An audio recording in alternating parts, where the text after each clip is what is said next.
Good day, everybody. I hope you're having a wonderful Tuesday, Mafu. It is great to see you.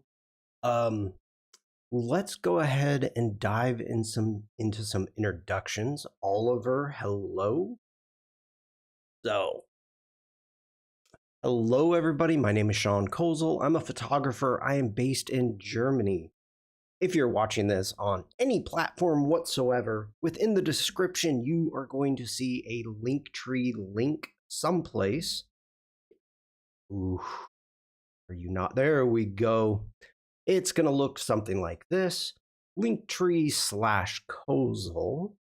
And you can find me every place I am on the interwebs. If you're interested and you would like to join my Discord, you can join from here. Join my Discord and share your work with me. If you want to check out my portfolio, one of many, Bruce, happy Tuesday. Hello, hello. You can jump over to Behance, where not only can you check out some of my past work, but you can also check out some of the community's past work right here under the motion and art. If you like what I do, feel free to subscribe to me either here on Behance or on Twitch or Facebook for that matter, and you will be notified when I go live. If you like what I do, you can also buy me a cup of coffee, buy me a cup of Joe, and you'll get a cool wallpaper. So, that's I think pretty much the spamming part of the stream, but I may spam again later. I don't know. Jumping over to the Discord, we have Shawn, which ended up to compensate for the lack of badgers and tacos in today's stream. Wrong stream, Shawn. This is not Prompt Jockey. Wrong stream. No badgers, no tacos. Those are not part of Shawn Kozel's stream. I'm keeping up with chat. Okay. We've got that also from yesterday. Penny with the, let me scroll up a bit, with the free coloring book page. Very cool. After yesterday's talking about it yesterday, Penny says, thank you again for the shout out for the coloring pages. Shawn was not the only one to notice the snot went away. This was a screen grab from Facebook. And it says, you took the booger off. And the response was, I didn't. I didn't want to gross anyone out. Oh, that's the snotty nose kid. Okay, we got that. We got that going. She's doing so well, Penny. She is. Penny is doing great. We've got some ads coming up shortly. So let's see here. If you're watching the replays or watching this live on YouTube, make sure to subscribe. I'm up to 326 subscribers. I need 300 more or 200 more. So we'll see. Mafu is saying no. Ads, schmads. I laugh in the face of ads.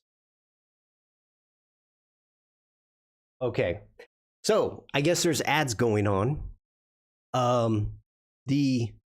For those of you that are watching, maybe on YouTube or Facebook, yes, on Twitch they have ads, and I'm trying to get the ads done quickly, and then we'll get started.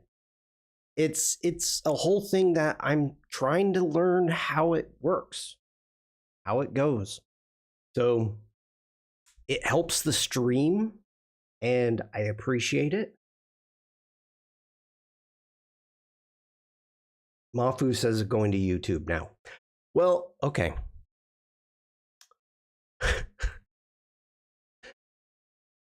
I appreciate the fact that people are on Twitch Without you, I wouldn't have became an affiliate.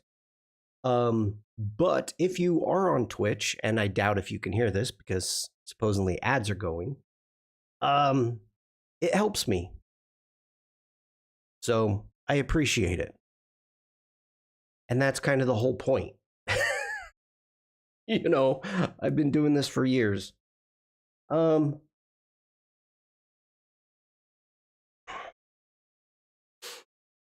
Okay. Now Mafu is on YouTube. Now, Mafu, just so you know, or that you're aware, because there is a possibility in the future you could be an affiliate on Twitch. Having the ads actually helps the streamer, and watching the ads, because it's based upon how many people are watching the ads on Twitch, into how much money they get. Sandrine, hello. Bruce, hello. We're lurking today. So, okay, Sandrine, if you could be so kind, go ahead and click on that hourglass, the hourglass points at the very bottom underneath the chat box, and you will see a we're lurking filter. If you scroll down a bit, and you can click on that, because I guarantee you probably have enough points, I'm assuming. I'll wait. See if Sandrine does it. Waiting. Bruce says, good day, everyone in YouTube land. Good day. Good day.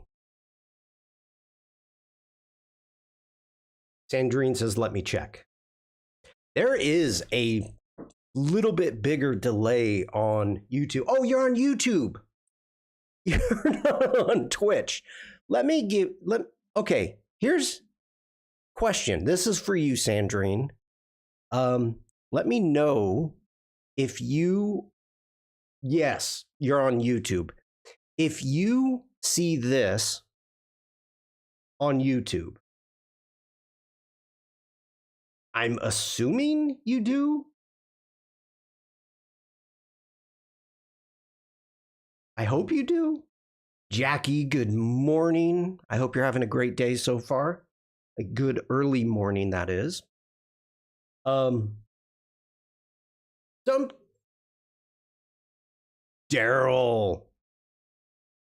popped in, gave me the word lurking. Thank you, Daryl. Caroline, hello. And Mafu says, yes, we see it. Good. Okay, I was just curious. Still learning what YouTube sees and what you don't. Okay, so everybody, today, as I've been saying, we're going to continue. Oh, we got a big boom. We got a big boom from Stuart. I got to switch here. Thank you, Stuart. I appreciate that. It's above freezing. Nice. It's like 45 degrees here. So, yeah. Oh, wait. Oliver. Sorry. My bad.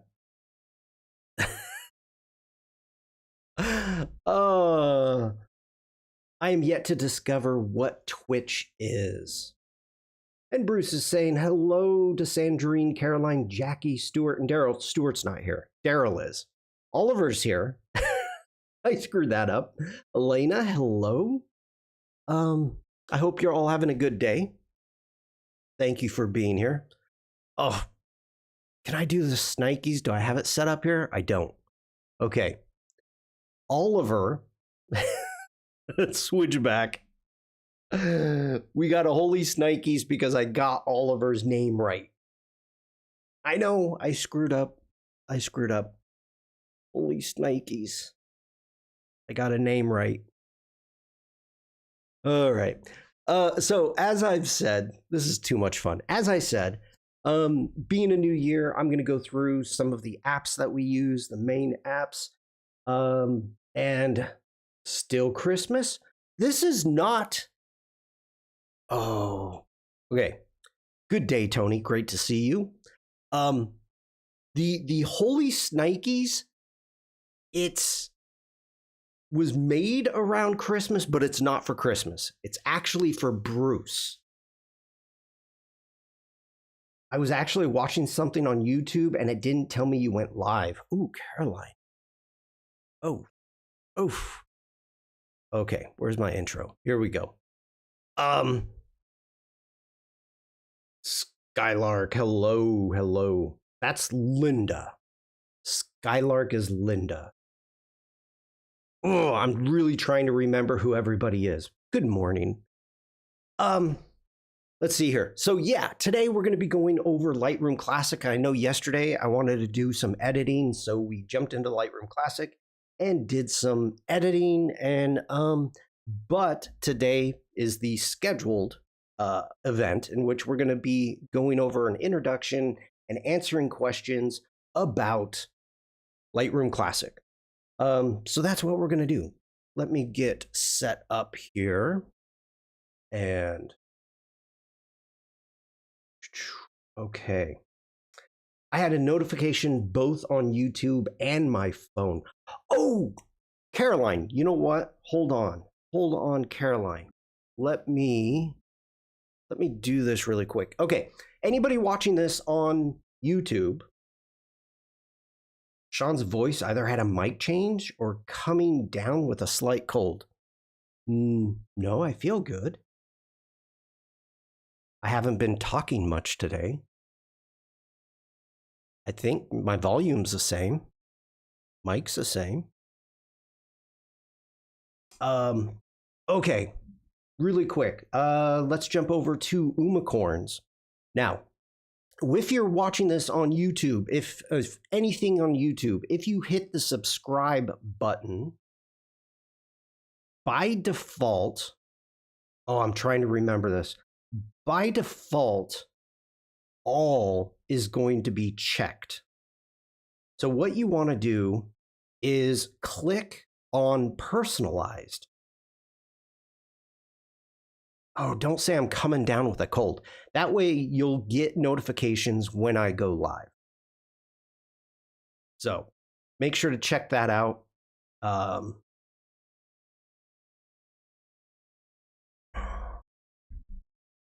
I didn't screw that up. Oliver says no. Okay, hold on.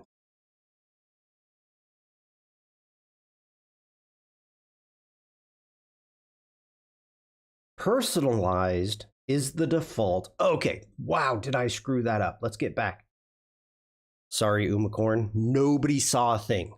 All right, so personalized is by default, and you want to make sure to click all. So that way you will be notified. Oops, sorry, Umacorn. Sorry.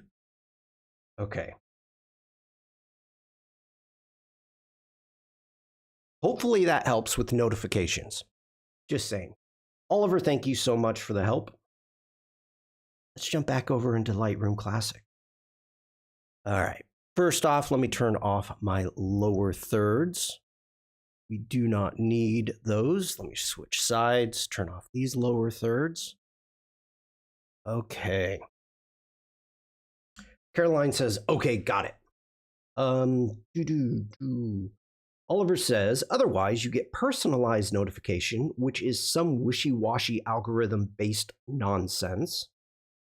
Sandrine says, when the community stream stopped on Behance, so I had to go over everyone and check all. Yes. Caroline says, okay, got it. All right. We are diving into Lightroom Classic today. So the very first thing that I always talk about with Lightroom Classic is this is a non-destructive editing. Lightroom Classic, you have to tell it where to look, where to update, or where to import, you are in control of your files. Very important. Now, with that, you also have to remember the whole process that you have to tell Lightroom that I want to export the edited image. I am not naming names, but there was somebody who uploaded their images into Lightroom Classic, did their editing, was so happy, and then they sent they were first problem is they were shooting in RAW, but then they were shooting in JPEG. That's the first problem. Always shoot RAW, always shoot RAW, shoot RAW, always shoot RAW. But then they would take their JPEGs, their original JPEGs, and they would send them to like the newspaper or wherever to have them used, and they would be the unedited versions. This happened for years. And finally, they sent me some images, and I'm like, didn't you edit this? And they're like, yes, of course, in Lightroom Classic. Did you export them? No. I'm like, it doesn't happen automatically. Your images are never going to end up being touched unless you export.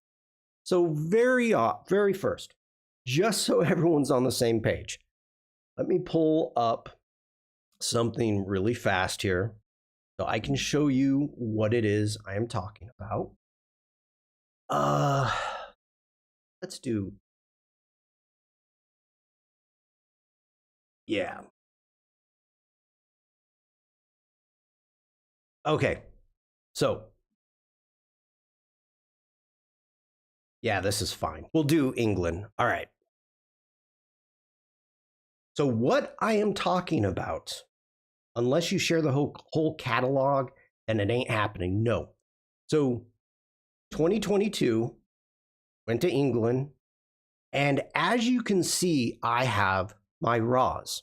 Now, when I upload images, and I'm going to go through this process, I upload images into a folder. It is always called RAW. And I never, ever, ever touch or move these images again. Never. So Lightroom Classic always knows that these images are there. Lightroom Classic knows where they're at. Lightroom Classic can find them, and they will never move. Now, once I get ready to export, then there will be file folders next to the RAW file for either edited, for print, whatever they're going to be used for. I will create file folders next to the RAW, but the RAW never gets touched. So with that in mind, let's get back here, get back into Lightroom Classic. We are going to start. So when you first get into Lightroom Classic and you're like, okay, so great. What do we do? First thing, what you're going to want to do is you come down here to the bottom and you hit import. Now we're going to go through the whole screen in a moment, but let's talk about importing first. So clicking on import, and what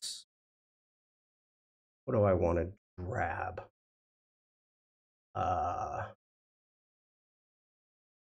We could grab, okay. So actually, yeah, that's fine. That's fine. Okay, so first off, you select your source. If you have I need to take care of something here. One moment.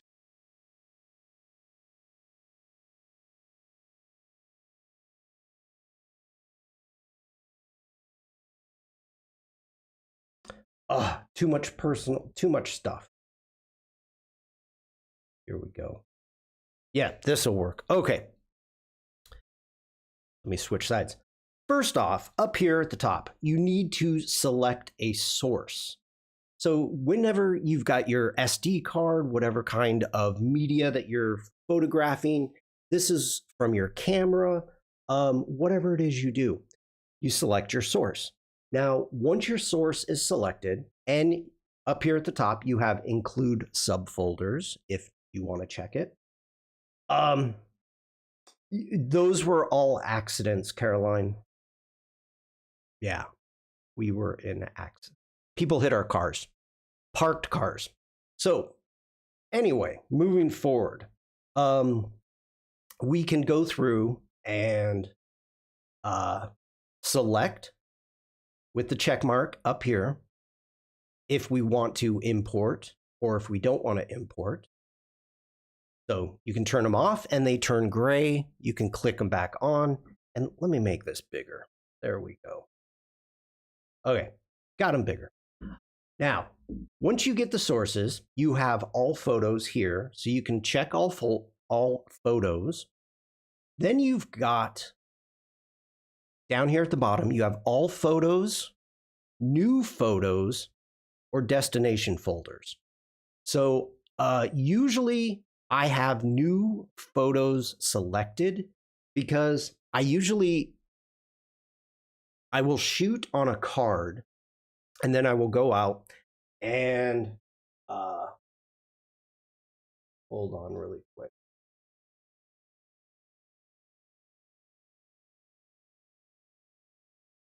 One moment. I need to take care of something.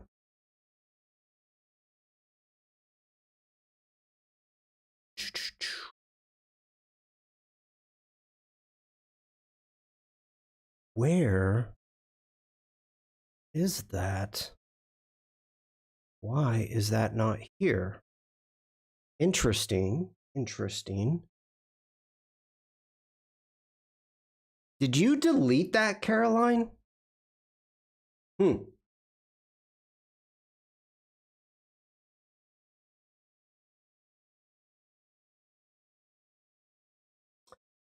Okay, Sandrine says, helped a user on the Photoshop Discord the other day going over how to set up export presets so they didn't have to reinvent the wheel each time, and they told me it was too labor intensive. You do it once, and then you don't have to do it again. Use presets, people. We'll get to that. Okay, let me switch sides. I did, just in case. Thank you, Caroline. That's exactly what I was going to do. And you are not letting me back into my screen again? Come on.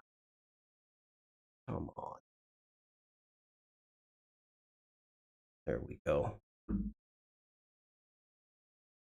Okay. Now, at the very top, we have copy as a DNG. And this says copy to a new location, import, and convert to a DNG. Ray, hello from London. That's the copy as a DNG. Now, this was a suggestion from Tony Harmer about switching up to DNGs, and I kind of agree with it. Next off, we have copy, which is copy photos to a new location and add to a catalog. If you already have them at a location, you can move photos to a new location and add to a catalog. Or if you've already downloaded your photos onto an external hard drive, which some people do, this is where you can add photos to a catalog without moving them. So figuring out what your workflow is will depend upon what you do. Now, for me, my workflow, the very first thing that I do is I plug in my external hard drive, or I plug in my card reader, and I go directly from my card into Lightroom Classic, and I have Lightroom Classic write the raw files to my external hard drives. Okay, so file handling. This is completely up to you. You can whatever size previews you want. You've got a choice between minimal, embedded with a sidecar, standard, or one-to-one. And what that means is when you have a preview, and that's what you have in Lightroom Classic is you have previews. Tony says DNG's got the power to prevent from vendor format switching as those naughty monkeys sometimes do. Or if the vendor format just stops and then Adobe like stops supporting it for some reason. So yeah, that's absolutely correct. So if anybody's working in Lightroom Classic, you know that you've opened up Lightroom Classic, you've clicked on an image, and it takes a moment to build a preview. Now, you can go through and you can build one-to-one previews. That's going to be a huge file, and what's going to happen is it's going to instantly show you that one-to-one preview. Otherwise, it's going to write a standard preview and then have to enlarge it to a one-by-one preview so you can see it. Now, I'm okay with that. That's just me. I'm okay with that. You can build smart previews. Don't import suspected duplicates. I have that unchecked. Make a second copy. So if you have multiple hard drives and you're doing backups, you can send a second copy of your of your raw file to another location. So 2 locations, and you can add to a collection. Once you hit add collection, all of your collections are going to come up, and we'll get into collections, but you can hit this plus to make a new collection, or you can just go through and select a collection here, and you'll see like, oh, okay, I've got Madeira. We're going to just uncheck that for right now. File renaming, here we go. Now, I enjoy, this is something that in my workflow, I'm trying to do more and more of. You've got a series of different custom settings that you can do. So as you can see, we've got a custom name, original file number, custom name sequence, custom name, X of Y, date / file name, sequence, shoot name, original file number, shoot name sequence, or a custom setting. I have, let's go ahead and hit edit. And as you can see, I've got a custom sequence. So first off, my sequence, the way it's set up, is going to be custom text, the sequence number, and I'm doing 0001.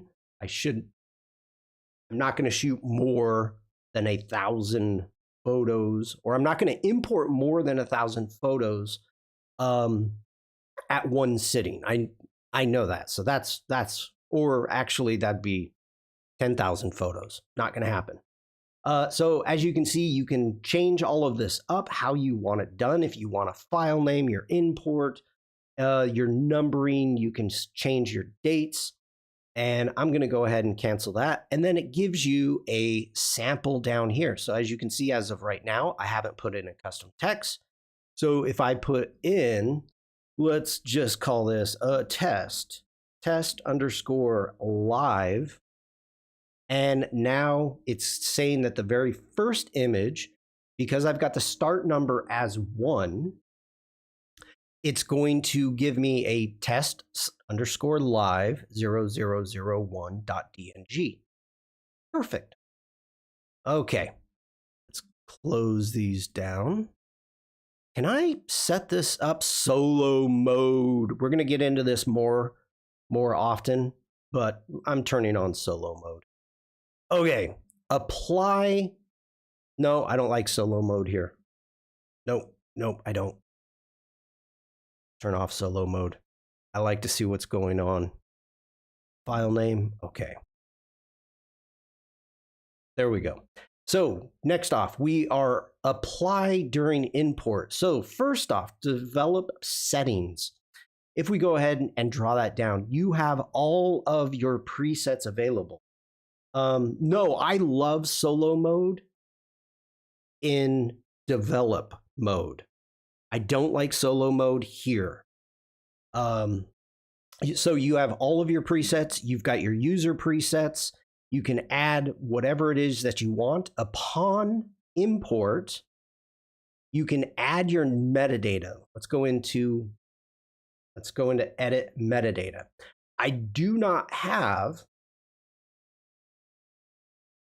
any metadata set up. So we're going to set this up right now. Now, to let you know, my workflow, usually the way it works is, oh, congratulations, chat, you've reached 100 messages. Oliver says, I don't like it in develop either. I have the panels I want open, the ones I don't closed. I don't want to keep opening and closing them. You just open them and the others close automatically. That's why I like it.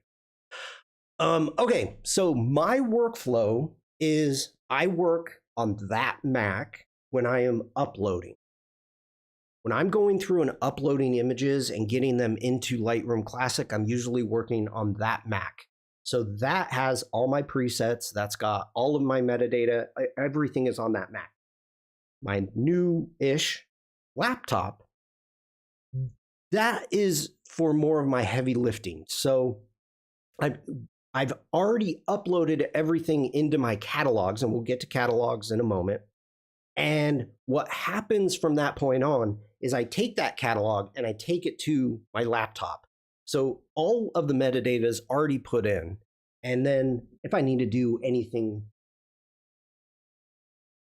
wow, okay, we got a big boom for the 100. Then we've got the all the metadata and the information is already put in. Thank you for that, Oliver. Boom. All right, so let's go ahead and we're going to go through this just really quickly. Basic information. We've got our basic information, copy name, rating, label, caption. We've got camera info. I'm not really worried about the camera info. We can give it an IPTC, accessibility. We can add alt text. We can give it a headline. The copyright. Now, if we check that, we're going to add a copyright type and leave blank to clear. So if we come in and we're going to say, okay, this is copyrighted, and we're going to say that it's Shawn Kozel. I'm not worried about the rights usage. And then copyright info to the URL. If you import multiple folders, will the renaming number reset for each folder or will it continue the sequence? Great question, Ray. What I had to do in the past, and it's not so much bringing in multiple folders, that's the wrong term. Because if you're bringing in multiple folders, you can add the subfolders and all that. If you have multiple SD cards that you're bringing in, I import the first one, I give it the number sequence, then I see what that number is, and then over here, I start with the next number upon import. That way the number sequence will continue. It's a manual process, but that's the way I do it. I have an import preset, set my copyright info on everything at import. Yeah, I just haven't set it up here. As I said, I have that all set up on my Mac, and I don't do any import from my laptop yet. So that's okay. We are going to go ahead and do this a different way. Make this easy. Let's jump into here. Let's grab, not stock. Let's hit website. Bring that up. Let's copy that. Let's jump back over into Lightroom Classic. Let's put in that. Okay, so we've got our creator. There we go. I'm not going to put in an address. I'm not putting in any of that information. I do not even want to put in my email. I have a website, so if people really want to reach me, they can reach me from there. And we need to put a date here. So we're going to put Shawn Kozel 2025 for the date, and job title. Okay, everything else, got a whole load of information here that you can put in. I'm not really worried about it. Video, none of that. Okay. I'm going to go ahead and hit done and save this as a new preset. I'm going to save as, and I'm going to put in SK 2025 and hit create. And what did we just get? We got a we're lurking. Thank you, Ray. We got a we're lurking. I don't even have to push a button when we get one of those. Okay, so as you can see right now, we have the SK 2025 metadata that is coming up. We got a we're lurking from Mafu. Good job, Mafu. Nailed it. And then we get into keywords. Now, some people like keywords, some people hate keywords, some people are indifferent. I like keywords because if these are going to be going to stock, it helps me get started. So I enjoy keywords. I enjoy putting locations.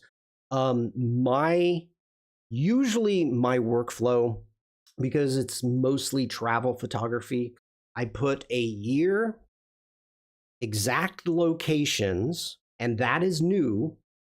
That's new because in the past, Adobe stock used to say, don't put locations, don't put cities, don't put countries. They don't care. Well, people do care, because if there's an interior photo and there's an American light socket, and it's supposed to be a European business, they're going to be like, what the heck is this? Fire trucks is another prime example. They're different in Europe than they are in the United States. So to me, it's pretty important putting in the location where you're at. And then, of course, just standard keywords. Now you get your destination. So as you can see, my standard, I have putting it into a raw file. I never understood that rule. If people are searching for a picture of a place, then they're going to be searching by. But a location, if you're saying Europe, again, the outlets, power outlets, electrical outlets are different in different places within Europe and very different from the United States. So if I notice these things. I see these things. So they may not be important to you. You may not see them.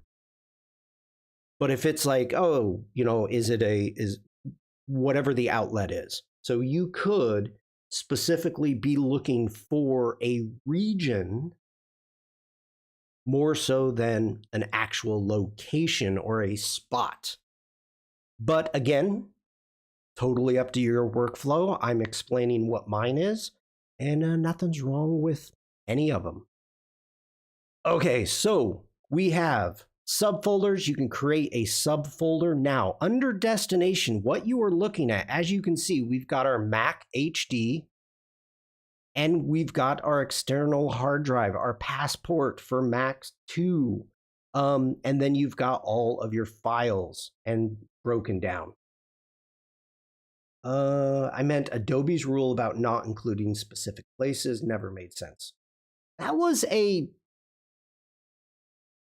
They changed that probably about 2 years ago because people were complaining that they wanted European specific things. And of course, there's a bunch of American stuff. So now we are looking at file folders. So you are actually going in, grabbing a folder to put your subfolder, as I call it, raw, whatever, 2024, because the last thing I did here was for Christmas. So, or the last place I visited was in Iowa. So I've got the raw 2024 going into Iowa. And you can see it wrote it right there, raw 2024. So that is getting into your files. Once you are done getting everything set up, now you come down here and you hit import. Now, I'm not going to hit import because these are already imported. But then you would hit import and bring them in. So let's go ahead, cancel out of that. By the way, just so you know, down here, you've got a thumbnail slider. This is how I was making the images larger or smaller, depending upon how you want to see them. You can sort them capture time, checked state, the file name, file type, or media type. I have that all turned to off. We can go into individual mode or stay in the grid mode. And you can also check all or uncheck all from there at the bottom. So let's go. Oh, and then I don't do any presets. Let's just cancel out of that. All right. So let's go ahead and we will stay in the Madeira. Your photos are imported. Let me switch sides. Your photos are imported. Now, we are here at the library mode. Oh, don't do this to me. Come on, you can do it. Let me back in. Come on, Mac. Be nice. Be nice. Oh.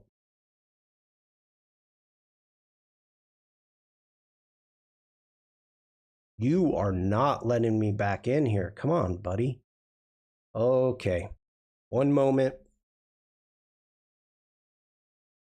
Every now and then my Mac decides it doesn't want to talk to my laptop anymore. For some reason. There we go. So let's just keep that up. All right, we're back. Oliver says, yeah, exactly. How do you search for stuff from specific places if people aren't allowed to tag with specific places? Oliver says, I sort by capture time, largely because I'm frequently importing new photos from a card that still has old photos on after I've already culled the old photos, so it's easier to select what to import if they're in chronological order. Yes. So let's hold on really quick.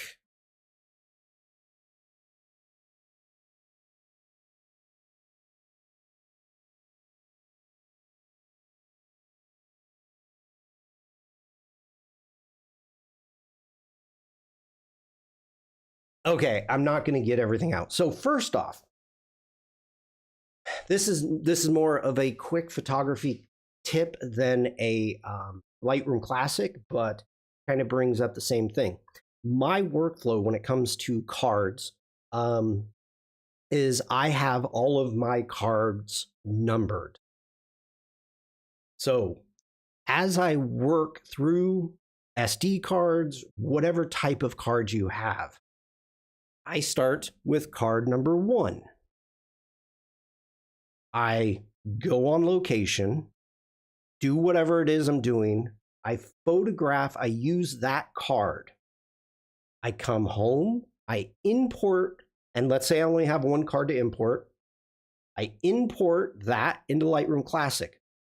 Then I take that card and I put it in my camera bag where my cards go. And I take card number 2 out. I insert card number 2 into my camera. Then I turn my camera on and format it. That's erasing everything off the card. And I will use that card until it's ready to be uploaded into Lightroom Classic. I upload it into Lightroom Classic. I pull that card out. I put it in my camera bag. Once it's uploaded into Lightroom Classic, I take out the next card. I put it into my camera and I format it. So I never, ever, ever format a card until it is ready to be used. Let's say worst case scenario, something happens. You can have backups. Think of it as having a third backup for your photos that you're hanging on to until you absolutely need that card. Having a card in your camera bag with photos on it, it doesn't hurt anybody. It's a safeguard, and that's what I like to do. Now, Oliver brings up a very good point about the multiple cards, or, excuse me, the way that he's importing. Now, let me go ahead and hit import again. Because everything that I do is done, it starts and ends in Lightroom Classic. Everything I do, this is my workflow. I come up here and I click new photos. It knows what's been uploaded and what hasn't. So just if I upload a card, but I keep photographing on that same card for whatever reason, and then I come back and I import the images off the same card, it knows by clicking new images, it knows it's already imported these. They're like, oh, I've already imported these. I'm just going to get rid of them. So Oliver says that's what I do when I'm going on trips, but shooting in the garden, I'll often import multiple times through one day. Just chuck the card back in the camera again, then do some editing, go out and do a bit more shooting. Yeah, that's why I use the new photos. New photos. Okay. All right. So we are going to talk about the interface. So as of right now, up here at the top, wow, you have your modes. We've got library mode, develop mode, map mode, book mode, slideshow, print, and web. Now, I'm going to right click and you can see those modes right here. Do I use the map? Never. I'm going to turn it off. Am I going to make a book? No, but I know how to get to it. I'm going to get rid of it. Am I doing slideshows? No, but I like them, so I'm going to leave the slideshow, but we can get rid of web. Okay, so this is just a way to actually clean things up a bit for you. And so I'm going to turn them back on because this is an introduction to Lightroom Classic, so, got to show everything. But we're going to start in the library mode. Now, everything starts on the left-hand side. Now, this is pretty much almost everything in Lightroom Classic. You start on the left-hand side and you work your way around.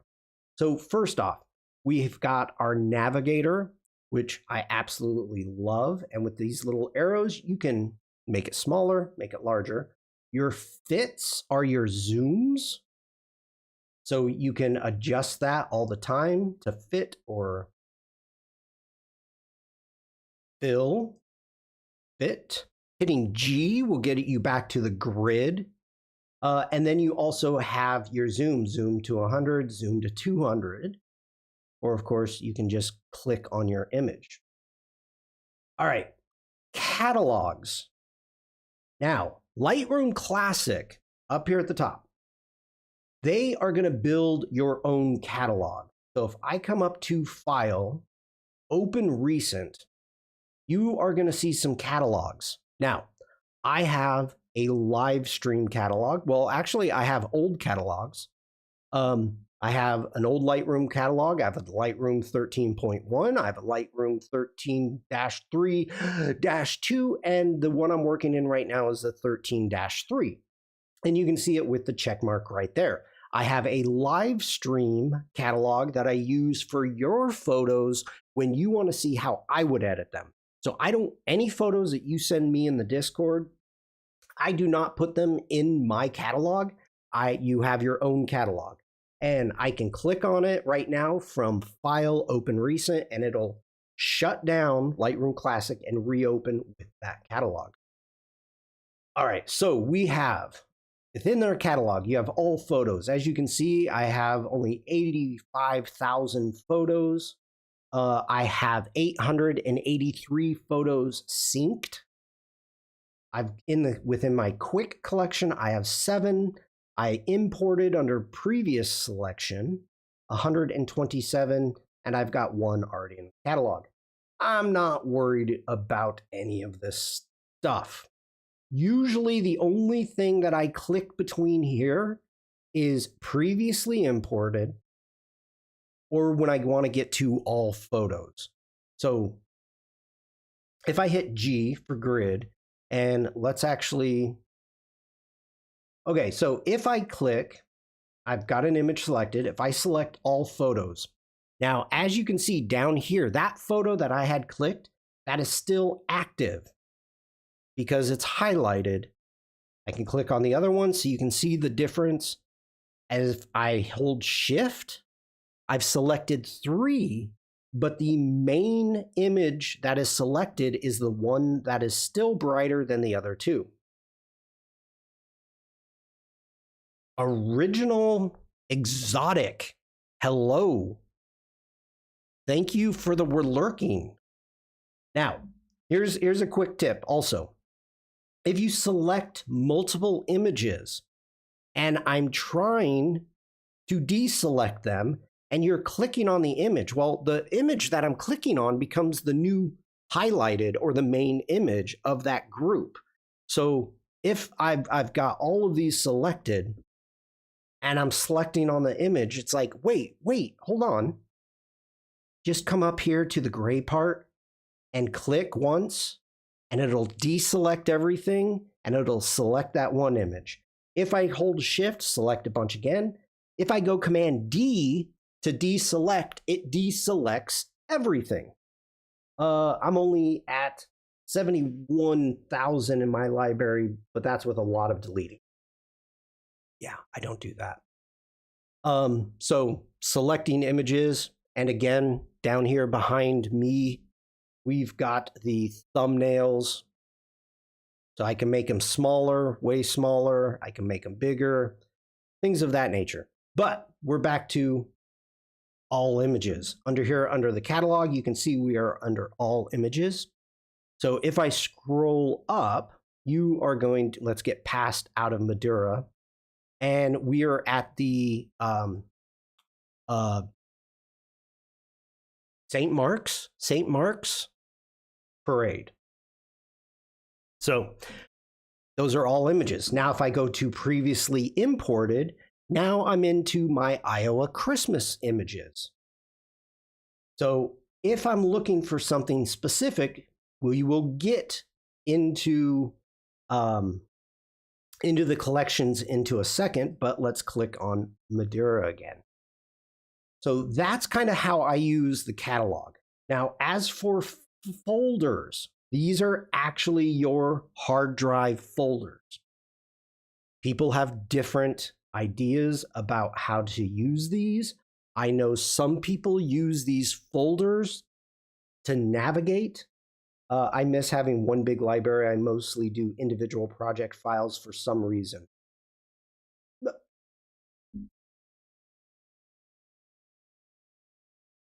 It depends. Okay, original. That's now. I don't know how many years that you have been using Lightroom Classic, but my guess is a long time. That was a workflow that was used a lot a few years back. mostly because of client work and being able to hand over RAWs with editing. Okay, that makes sense. That makes sense. In the past, it used to be thought that, oh, if I have too many images in a catalog, my Lightroom Classic starts to lag, which is true. That used to lag. Oliver says I went the other way around, used to have a separate catalog for each year, but I got tired of not being able to see all my images at once, so I merged them all. So having multiple catalogs, that used to be the case, and Lightroom Classic, they've optimized their catalogs to the point that it's no longer an issue, or at least I should say I haven't found it to be an issue. But doing client work totally makes sense. Totally makes sense. Okay, back to the folders up here. My workflow is absolutely, when I bring in my RAW files, I make a RAW folder and I never touch them. I never move them, nothing. So because of that, I don't work with, I don't have it open, I don't mess with the folders panel in Lightroom Classic. I don't do it. It's because of my workflow, how I've got it set up. It's just my workflow. Some people use it to navigate. Some people, to me, I'm like, what are you doing? Like, why? Use collections. Original says, oh yeah, I noticed heavy drop in performance when switching from library to develop area.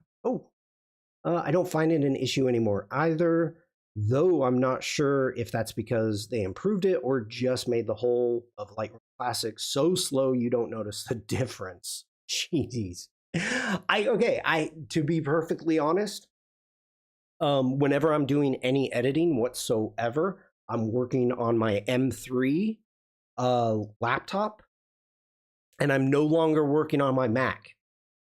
My Mac is at the bare minimum for specs to run Lightroom Classic anymore. So everything's on my laptop, which is perfectly fine.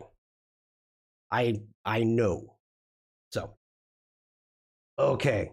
Collections. We're going to talk about collections. Now, let's go ahead.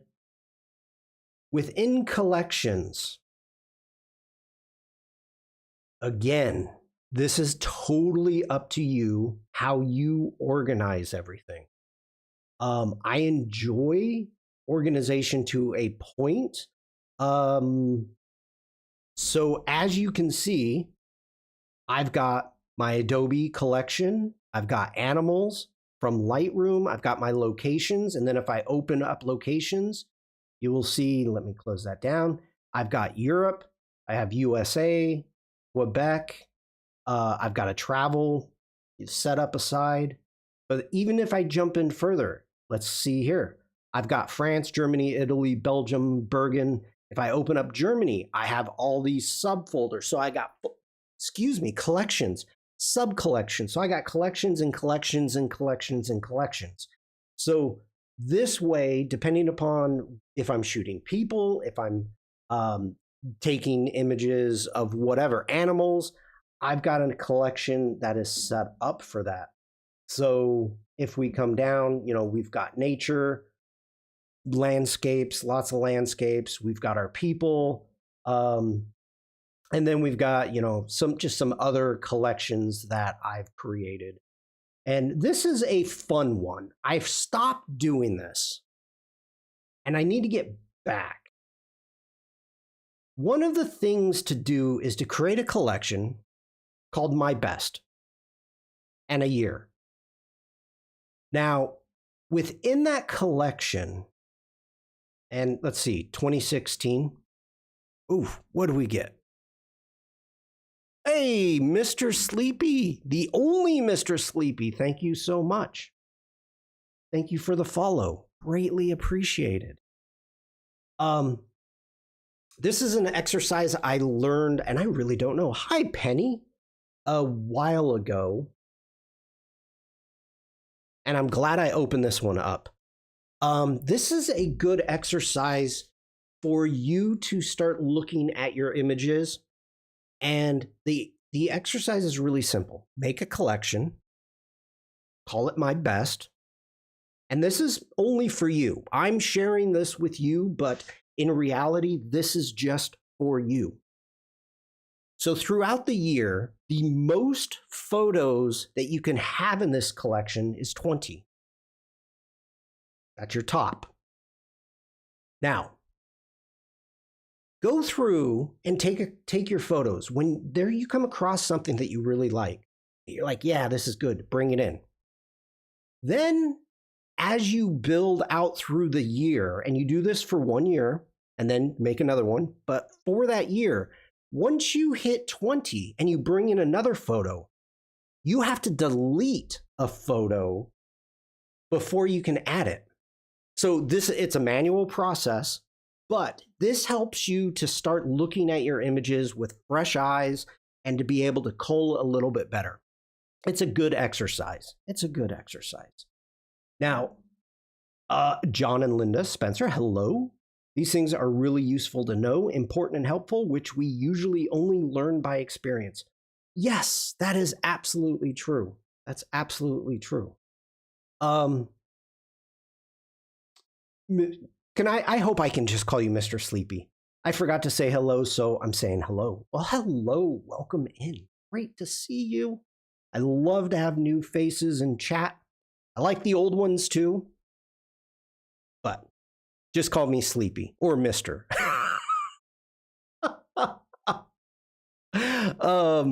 Not the whole thing. Okay. I like that. So I'm glad I grabbed this one. Now I have a ton of external hard drives. As you can see right here, this image has this explanation point right here, and it's saying, hey, you can't see that. Or it says the photo is missing. Now, as I said at the beginning of this introduction, that you are telling Photoshop where the image is. Or excuse me, you're telling Lightroom where the photo is and where it should be looking for that file. Now, if you move something, or if you don't have the right external hard drive plugged in like me right now, this is what's going to happen. Now, if I try to open this, it's not going to give me the full preview. It's not going to give me the best image. So that's an issue. What do you do? Well, for me, I have to plug in the right hard drive and it will go away. But if you move something, it's going to tell you, hey, this is the previous location that you told me where to put it. And it was in my passport for the Mac, mom and dad. And here's the file number and tone mapped. And you can see I did a bunch of editing of it someplace. And go ahead and hit locate. Now, once you hit locate, what's going to happen is this window is going to come up, and it's, my Mac isn't even that external hard drive isn't even there. We are going to have an ad coming up on Twitch in about a minute, and I'm probably just going to take a break and stretch. But that is how you end up finding those missing files. This is one of the major issues with local files in Lightroom versus Lightroom Classic. Lightroom has no previews, so if the drive isn't connected, you get nothing. That I did not know. That I didn't know, Oliver. Good tip. Good tip. So let's go ahead, and we're going to take a quick break. If anybody's working along, make sure to save, sip, stretch, do some monkey paws. Just get ready. Just get off your butt. I'm reading what Bruce says. Get the dance party ready. Just get up and stretch a little bit. Move your legs. So I will be right back, and thanks for hanging out.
All right. Thanks for hanging out, everybody. Um, I think the ad still may be going on Twitch, but we all can hang out just for a moment. I walked outside and dang, it's so nice. It's like 50 degrees. It's 49 actually, but oh, beautiful day today. Beautiful day. So nice. So nice. I see we've got the dance party going on. Very cool. You know what? I'm going to join in. Devlin says a sleepy dance party for me. Hi, hi, hi. Sleepy says jokes on you, so broke that even ads don't want me. 8 degrees and pouring rain. Okay, let's see. Let's do that. Let's do a save. We got to do a dancing banana and a god feather. All right. Sleepy, let me see what you said there. I just noticed that I got the good old artist sickness, the hurting wrist. Ooh, okay, we need to talk about that. My ad was for TurboTax. Taxes. Which in words I can safely say is loud and fast. Beeps, keep away the curse words.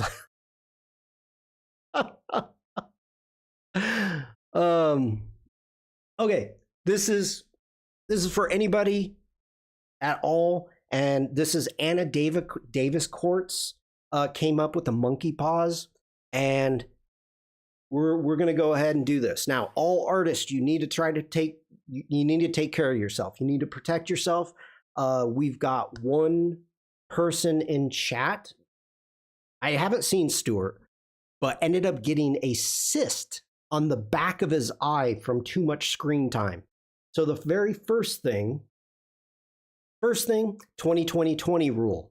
Every 20 minutes, step away from the computer, look at something 20 feet away for 20 seconds, preferably outside.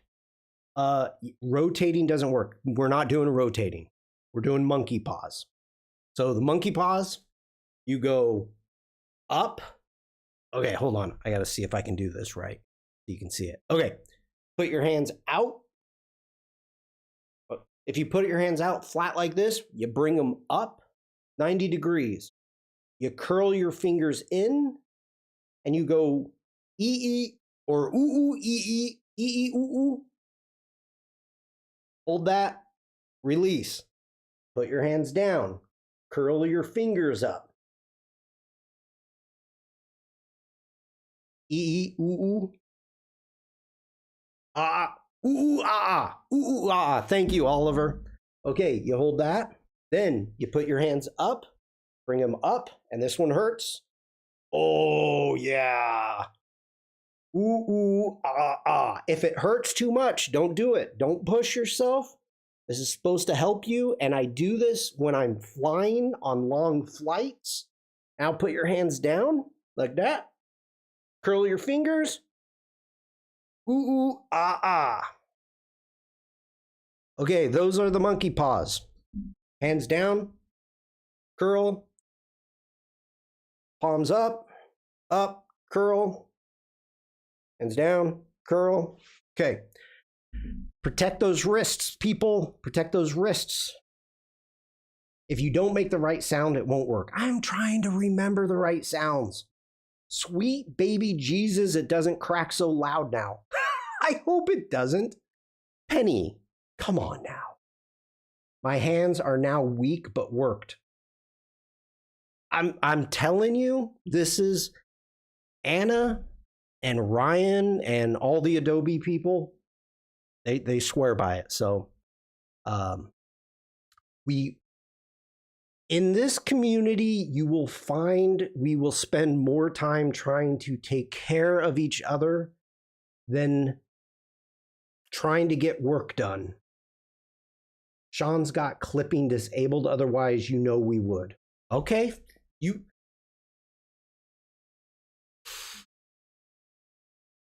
I don't even know what clipping is. Come on. Let me get over here. Hold on. I don't even have Twitch open. Wait for it.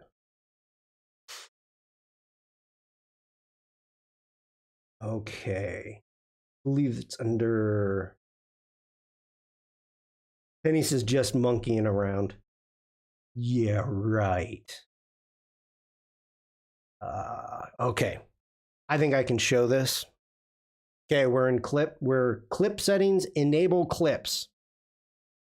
There we go. Exclude categories. Clipping is a video that when something funny happens, you can cut out only the funny part and use it as a clip. I see Adobe stock bucked yesterday's trend and climbed a little bit. Interesting times. Yes, it is, Tony. I absolutely agree. Let viewers upload clips to their socials. Elena did this. Yeah, sure, why not? Okay, there we go. They're enabled.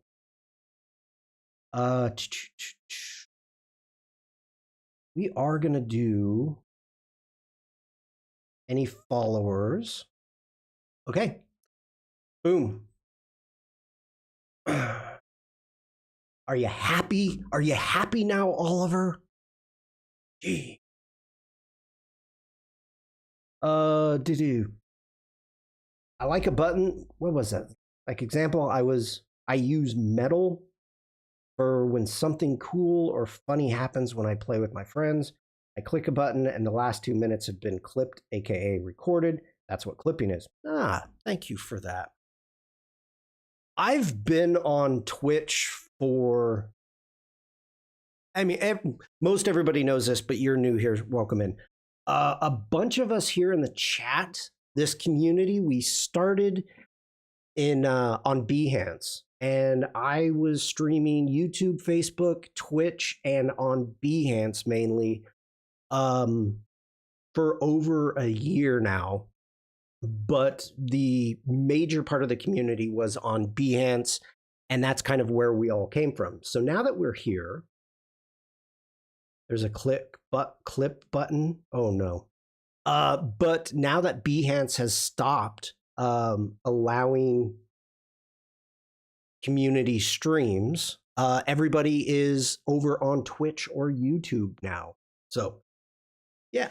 So I'm still figuring out, because I'm taking this Twitch thing a little bit more serious. So, you know, I suspect since I'm an affiliate, I better figure out how this works. Okay. Where are we? We're in collections. Some of us came here before Behance, and now we're back again. Yeah, there's even streamers that started here in Twitch before going to Behance. Twitch at the start is quite annoying to set up, but then it will be easy. I found it took me a day.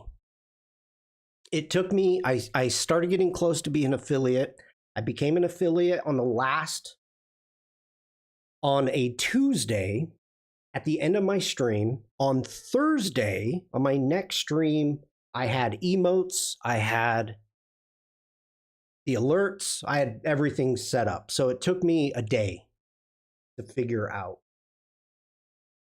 But it's interesting because now this is what I find is, if you are familiar with a lot of Adobe products or products in general, like for animation, for video editing, if you're into that stuff, like I do, I have, getting in and actually seeing how it's laid out and how it's done, Twitch did a really good job doing that.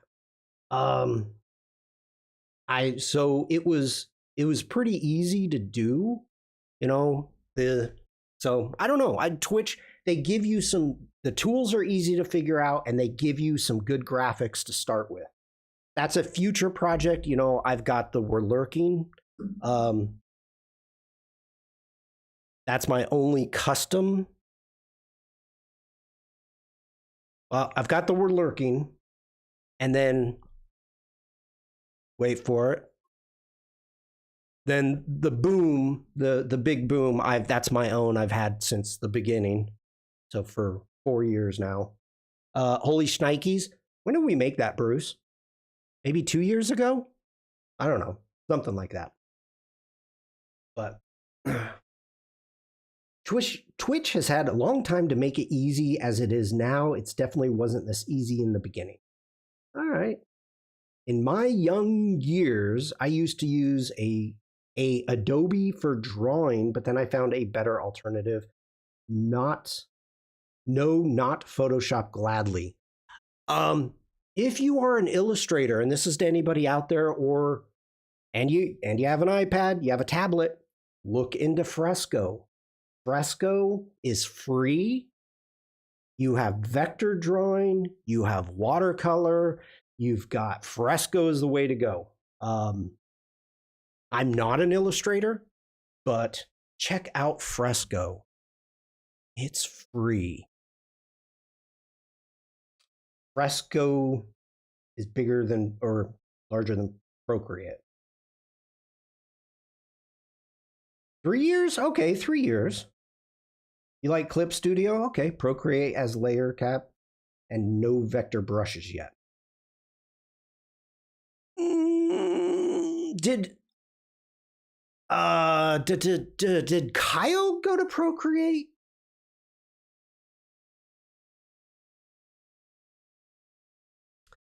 I think Kyle went to Procreate.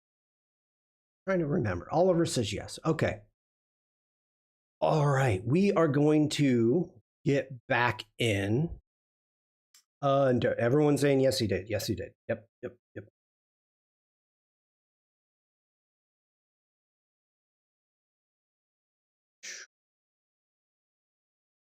Everybody's saying yes, he did. What? I feel like I missed the bus or something. I knew we went there. I wasn't 100% sure. Devlin says, do only some of the overlays stick in the recorded Twitch video? I watched on replay and thought some weren't showing. Oh. DTM uses Clip Studio Paint too, though. Yeah. I'm not gonna. Here's the thing. Yes, I am an Adobe ambassador. Yes, I am. And he lives in Germany. I knew that. He lives down by Heidelberg, about an hour south of me. Let's see. I am an Adobe Express ambassador. I am an Adobe community expert. I do a lot of things for Adobe, but since we are no longer on Adobe's website, I'm not going to hold anything against anybody's workflow working in any program. Just be creative. So the only thing that I'll hold against you is if you talk about Canva or Bridge.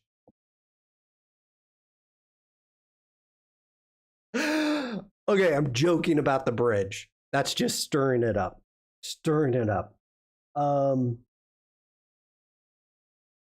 Okay, Frank, hello. It is great to see you. Let's get back into Lightroom Classic. All right, we're talking about collections. So first off, up here at your collection tabs, you do have a filter, so you can search for collections. You can filter them out. But one thing, you can come over here. You can create a collection. You can create a smart collection. You can create a collection set. So creating a collection set is going to end up being able to create collections within collections. You can sort by name, sort by kind, and show collection filter. So let's just go in and create a collection. And really quick, we're going to go in and let's just call this our test live. Okay. And we can put it inside a collection. So if I open this up under our collection sets, we've got our animals from Lightroom, our locations. I've got Europe, France, Germany, Italy, USA, nature, people, smart collection, sports, or work one. So let's just put this under work one. And you can include selected photos. I know. We've already gone past, we talked about the previews. Wait a minute. What did I miss, Ray? I missed something here. I heard it from someone else, so maybe fake news. Oh, no, not fake news. Nope. It's been a while. That's why I was just confirming. Okay, include selected videos. We're going to say no. You can end up making new virtual copies. You can set as a target selection, and you can sync with Lightroom. So turning off all of that stuff, we don't want to sync with Lightroom. And we can create. Now, if I scroll down and we go into, here is our work one. And you are going to scroll down and you're going to see the test live. So if I click on that, let's scroll back, zoom back out. There's nothing has been added, right? So nothing's been added. Let's click on Adobe Live really quick. And here's something that, nope, not that. Let's do a stock. Stock. Yeah, we'll do stock. Are these all missing too? Come on. No, we got one. Okay. We got this one. So what you can do is you can select multiple images and you can drag and drop into it. Now, let me switch sides. Really important here. Hi, Jack. My notifications are working now, at least my emails. I had to regenerate all my standard previews after the version 14 update because for some reason Lightroom Classic just decided it didn't want to use the existing ones. That might have been, they made a new catalog. That might have screwed it up. They made a new catalog with the same name. But good to see you, Jack. How's Al doing? How's Corey? I hope Corey's feeling better. So we've got this image. Really important what you want to do. We can select multiple images. And if I grab up here in the gray part and I try to drag it over onto our test live, it doesn't work. It doesn't work. So what you have to remember is you have to select, click, and drag on the image itself. So I've got those two images. I can drag those and you can see them going. Then we go into test live. There we are. So now these are in multiple collections. They're in the Adobe stock. And if I click over here into the test live, here they are. Corey is okay. I am tired. I've been watching the puppy the whole time. So it's a 3-ring circus over here. Oh, Jack. No, I got the wrong update. It was version 13 when they changed the preview system. It was supposed to migrate the old ones, but mine just went, nah. We have puppy class today, so he has to be entertained by someone else. Sandrine, have a great day. Puppy class, is that like sharpening their fangs more? How to bite more stuff? That's it, G, get back into the grid. So those are collections. Now, as you can see, for collections, the way that I've got it set up, if like in the locations, not like get into locations, Europe, you can see I've got just a ton from all of my, it's mostly people class. That's usually who needs it mostly.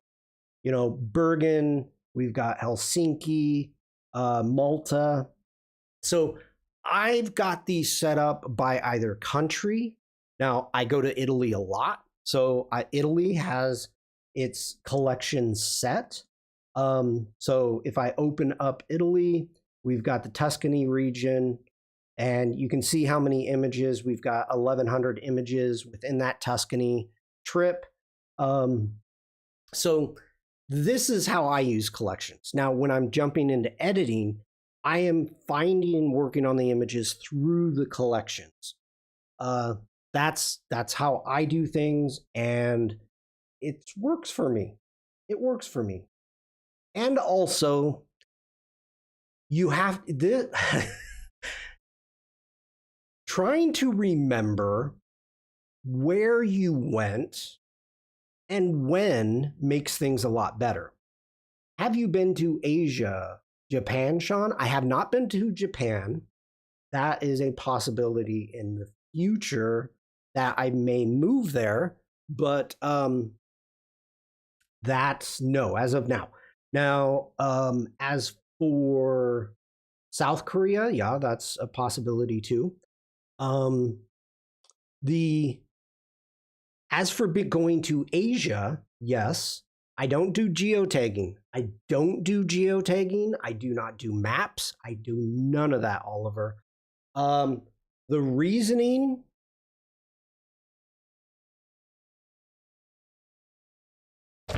I've got everything in maps. I have everything, all information. I've got GPS coordinates. I've got everything in PDFs. It's how I travel. So, as for going to Asia, yes, I have been to Asia. I took a boat when I was in Istanbul and went to. I like maps too, Penny. I'm a geek for like old maps. I took a boat and went over to Asia, so that was a lot of fun. So I can say I've been to Asia. It was for a day, but I've been to Asia. I know I do. I record GPS traces every time I go out. Then I use GPX export to tag all my photos. Okay, that's perfectly fine. Now let's go back and the story behind the GPS and having geotagging and all that stuff, and talking about it within export. If you do that, that is fine. But here, under metadata, if you're exporting something, you have remove location info. Very important. This reminds me of Adam Savage. He's coming up a lot lately. Mythbusters. He took a photo of his dog. He was in his driveway, jumped in his truck, and he looked over, saw his dog, took his phone out, took a photo, and like posted it to Instagram, and he had geotagging on. He came home that night with a couple people in his driveway. Yeah. Not saying I'm Adam Savage, of course. I know I'm not, but that is just information I don't want to give people. Okay, I tried trying to do the Bluetooth to Canon app for real-time tagging, and it was garbage. Okay. So disturbing, yeah. I got 2 sets of export presets. One set leaves the location and in. The other set removes it, which I use depends on where I was. I'm just flat not thinking about it. So for me, it is a no-go. I don't do it from the beginning, so I don't need to turn it off at the end. It's just an absolute nope. Nope. I don't want that information. So, Ray had a question. Let me scroll up, Ray. I did see you. I see you. If you are using keywords, you could set up smart collections. Yes. I do not use smart collections. They're not needed for what I'm doing. But yeah. Okay.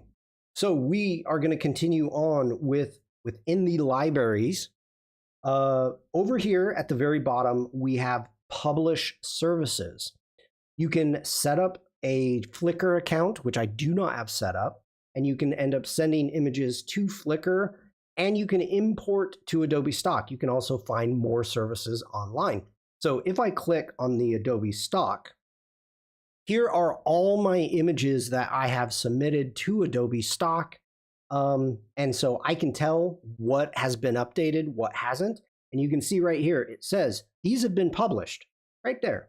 So if I end up going and uploading something to Adobe Stock, it will say unpublished. So if we come back and let's jump into, where do we want to go? Let's jump into Maddie's. These are, we'll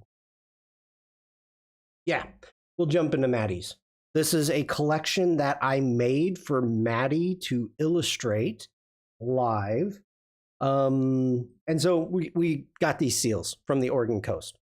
So if I end up wanting to go ahead and send this in, I just grab the photo, buy the photo, and I drag it down here and I hit submit to Adobe Stock. I click on it and there the images is, and it says new photo to publish. And then it's saying, okay, oh, you kicked me out again. You just don't like Lightroom. I'm telling you. Where is my mouse? There we go.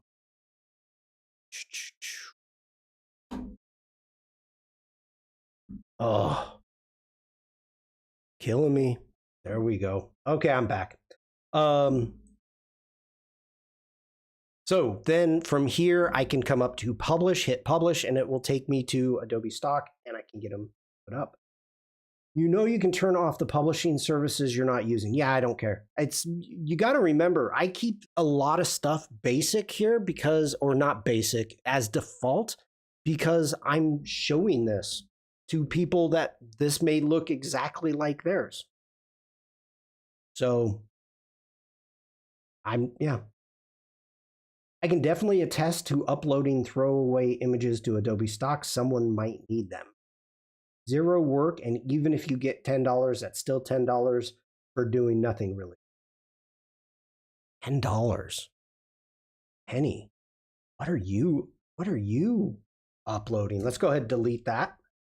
And just so you see what just occurred, let's jump back over. I deleted it from that collection. I did not delete it from Lightroom Classic, not at all. So makes sense. Some people just don't realize you can remove them if you don't want them. That's true. Okay. The biggest thing, so you get these, a lot of people, streamers, they will have, like you hear Jesus Ramirez does this a lot. Oh, I got a brand new computer. I got a brand new update. I got a brand new whatever. And so all of his presets aren't there. It's not set up properly. And so it's a clean setup. I'm not going to go over the top. I don't need to. So yeah. Okay. We're still talking about our libraries. So what else do we have up here? We've got, and if I go ahead, let's jump into Madeira. There we go. We have ways to search. Rick, hello. We have ways to search. So if I go ahead and I click text, you've got some filters. You've got any searchable field. You've got file name, copy name, title, caption, keywords, alt text, anything that you could have in the metadata added, that's there. So I like doing the keywords. You have contain, contain all, contains words, doesn't contain, start with, end with, are empty or aren't empty. I'm going to just say continue or caption, contain, and let's put in like flowers. Okay, we've got one flower photo in Madeira. So we can go in and we can search fast using that. If we go in and let's get back out, let's hit none. Now, if we go into attributes, within the attributes, depending upon what your workflow is, if you flag your images, you have flags. If you've got your exports, if you've got edits, if you've got ratings, or if you've got colors. So as of right now, let's turn that off. I prefer to use stars. So everything with 3 stars. So out of 394 images. These are the images that got 3 stars. I click on that again, it sets it back to no filter. If I say, okay, I want to see the red images, now I've got those.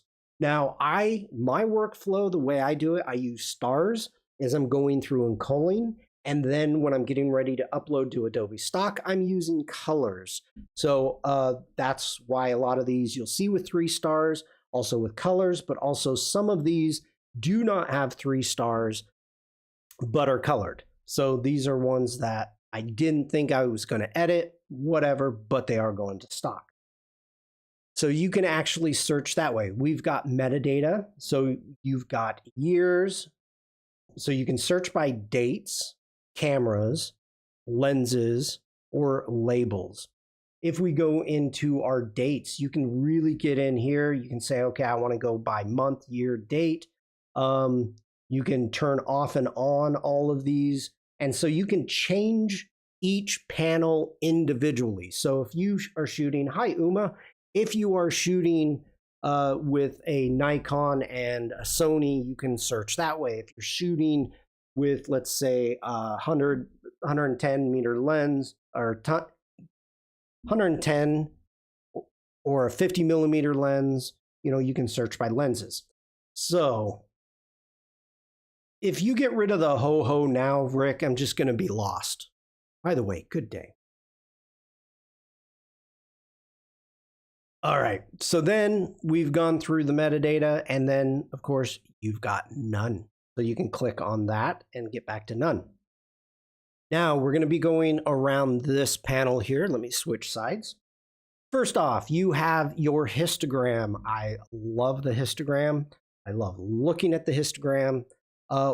Very basically what the histogram is your RGBs. It's your colors. You can see the blue, the yellows, the reds, the greens, and you've got on the left-hand side, you have your Ray. Thank you, Ray. Thank you for the boom.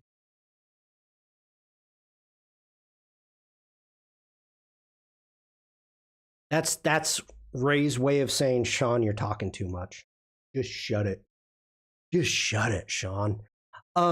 With a histogram, what it is you've got the pure blacks on the left-hand side, and you've got your highlights on the right side, your pure whites. So if I click on this image, let me make it big. If we come over here, there's a lot of sky, bright sky, so you can see the sky in the histogram right there. Let's zoom out. We've got a lot of greenage down here, bright greens, and you can see the bright greens right here. So this is telling you what you're trying to do. Now, this is not HDR. This is not an HDR. This is a standard histogram. What you are trying to achieve is to keep these within the histogram. Cheered 1. Thank you. Thank you, Oliver. You cheered 1 bit. What do you want for a bit? What did you get for a bit? I don't even know what you got for a bit. Ray says I earned 100 points, so spent them with you. Thank you, Ray. I don't even know what you got for a bit. I got a badge. Oh, boom. Okay, very cool. Let's grab this one. Okay, if I hit the develop mode, just so you can see what's happening, let's take our blacks down. Let's turn on that, and let's take our whites, and we're going to crank up our whites and the exposure. Come on, I'm trying to get you to there it is. Okay, so up here within the histogram, if you are shaving a haircut 2 bits, that's funny. If you are clipping into the blacks, that's what it's called. You see the blue here, and it's saying, okay, you're in the pure blacks. You need to fix that, because if you are in pure black, if you're clipping, that means that there is no information. So if you are in the pure whites, I've got this turned on up here. So this is clipping and it's pure white, no information. So you know you need to fix that. So that is a good way to actually visualize what is happening within your photo if you need to fix stuff. So you have 3,000, I think. It's I gotta tell you, I didn't know what bits were or points or any of that stuff.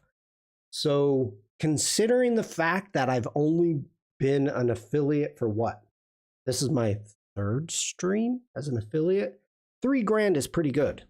$3,000 is pretty good. Okay, so hopefully that explains the histogram. You can also close it if you want, but I like it, so I'm going to leave it open. Now, within the library module, you've got quick develop. I do not use this at all. If you want to jump in and check out your white balance, if you want to jump in and do your presets, here's all your presets. You can get a special offer the first time you buy bits, 300 for a discount. Good to know. I don't do any editing of the photo within the quick development module in the library. You have a whole nother module for that. So I keep that closed. Next thing I go through and I've got my keywords. I can enter keywords from here if I want to. Usually I type in here. Now adding a keyword will let's jump in here. Adding a keyword will make it alphabetical. So what image is that? There's a tree. It's a tree. So I do comma, tree, comma, and then you can click away. Get back here. Not the keyword list. Keywords. There we go. You can add your keywords down here. So this was a hike. So I can do that. Yeah, okay, hike. I can click on that and hit enter. And it adds that. As you can see there, it's alphabetical. So you have keyword suggestions, you have keyword sets, then you've got your keyword lists. So you can see, as I use the dates, how many photos I took for that year. 2017, I took 10,000 photos. I am lacking. Wow, I only took 3,500 last year. Does Lightroom have AI auto taking functionality? No, not at all. Now, in Lightroom, it has AI searching. So you can search for images by typing in a keyword, but Lightroom does not have keywords. So the AI is looking at what the image is. So if you say flowers, it'll bring up hopefully all of your flower images. There is no AI for tagging whatsoever. I normally type a couple of keywords in, then the suggestion update, and I click on them to add load more. Okay. So next off, we went through the keywords list, and we've got all of our metadata here that we've got. So file name, folder, and this is all customizable. If you've got presets, like I've got the new one I just did, so the SK 2025, here it comes up with all the copyright stuff, and I screwed that up. Well, we need to edit that.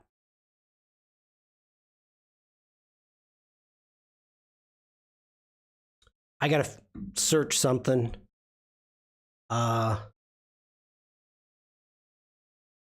Let's see. The copy right.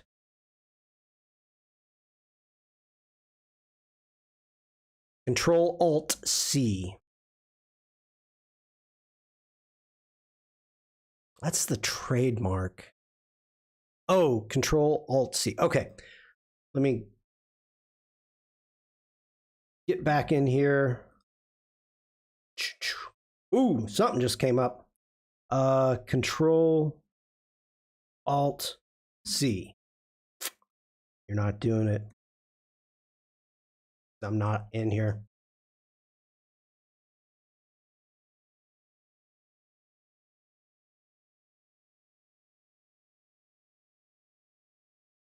Control Alt C. No. Who just did what? Somebody. Big boom from Bruce. Give me a second here. Give me 1 second, Bruce. Oh, you want it while we wait? I gotcha. Here we go.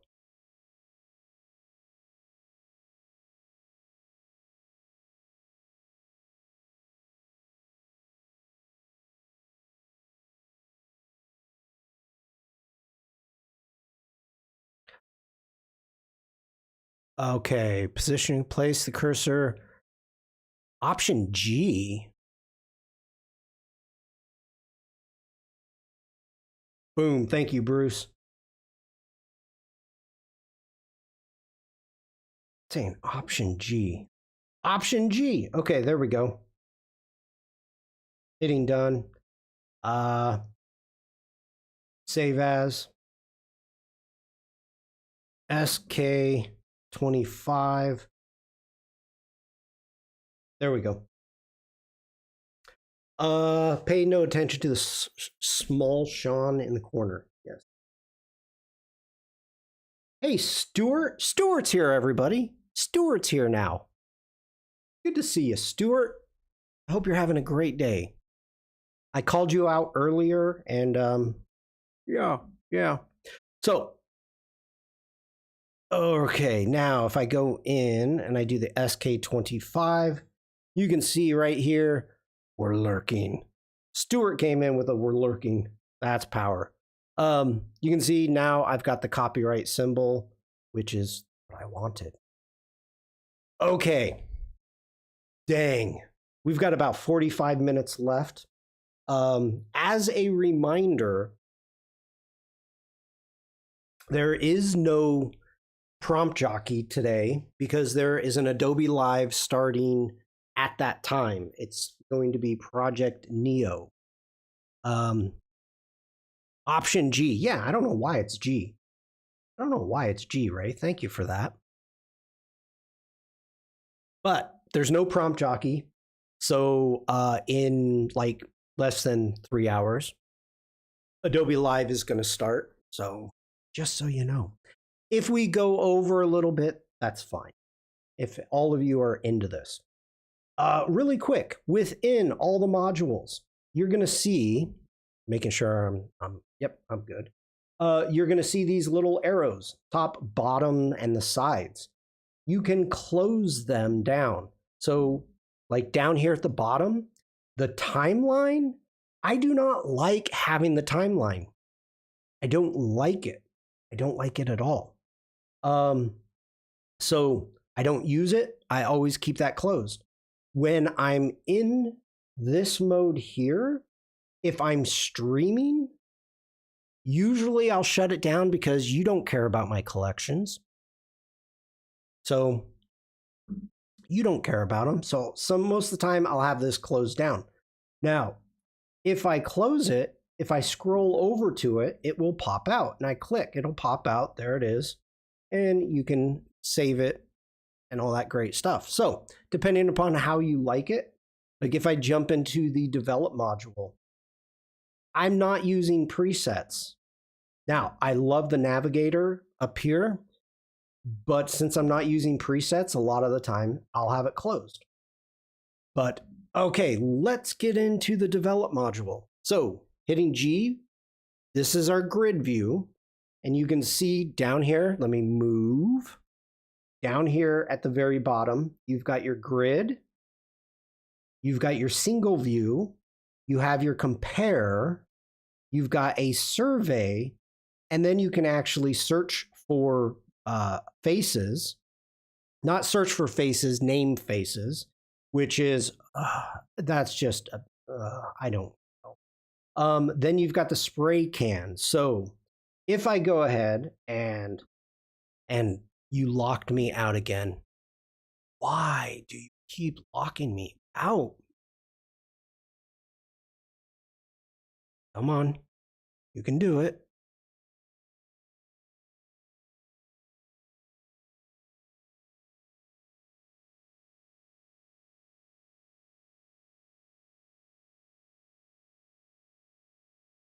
Oh, you're being serious now, aren't you?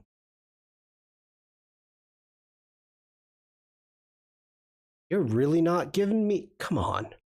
There you are. Ugh. Okay.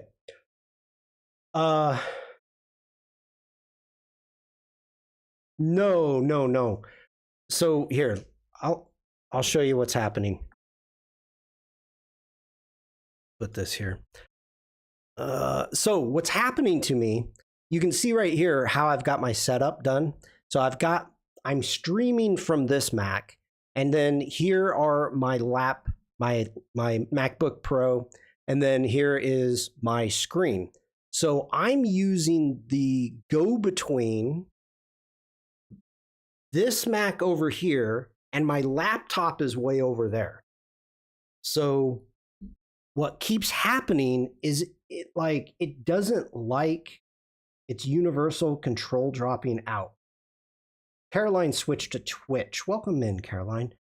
So all of a sudden it'll just like forget about my laptop. So it won't let me get back and forth. And I don't know why it only happens in Lightroom Classic. So I don't know if it's when I'm zooming in. I don't know. I mean, it's a great feature to have. It's like, so I'm happy with it. I don't know if I've got my laptop too far away and it just doesn't like being over there. It's feeling alone. I don't know. Okay. Now, down here at the bottom, and let me switch sides again. Talking about this. Oh my God, you did it to me again. Come on. I was just talking nice about you. Okay. We've got this spray can down here at the bottom. So let's go ahead. We're going to click on the spray can. And with the spray can, what I can do is I can click and drag. Now, what it's doing is it's adding keywords. So if I want to add, I can add a keyword, a label, flag, whatever it is. Let's do keyword. Let's go ahead and let's do waterfall. Hopefully you can all see this. And I've got the waterfall. I've got my spray can. Let's grab it, waterfall, keyword. And now I can come in and I can go, I want those to have a waterfall. I want these to have waterfalls. And you can see assign keyword. Okay, now let's put the spray can away. Now, if I click on that and I come in, you can see I spelled waterfall wrong on all of them.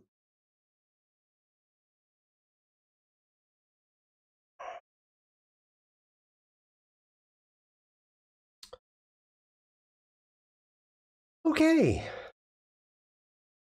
Linda, have a great day. Thank you for being here. Let's go ahead, select all of these. I'm going to hold shift. Let's jump up here and let's make sure to spell it correctly. Waterfall. And hit enter. There we go. Keyword purge time. Well, I just changed it. Hope you have a good day, Linda. Thanks for stopping by. Okay, so that's the library module. Let's jump in. Let's go with this one. Okay, so here I am. Now, when you jump into the develop module, you have a few different choices of how these things work.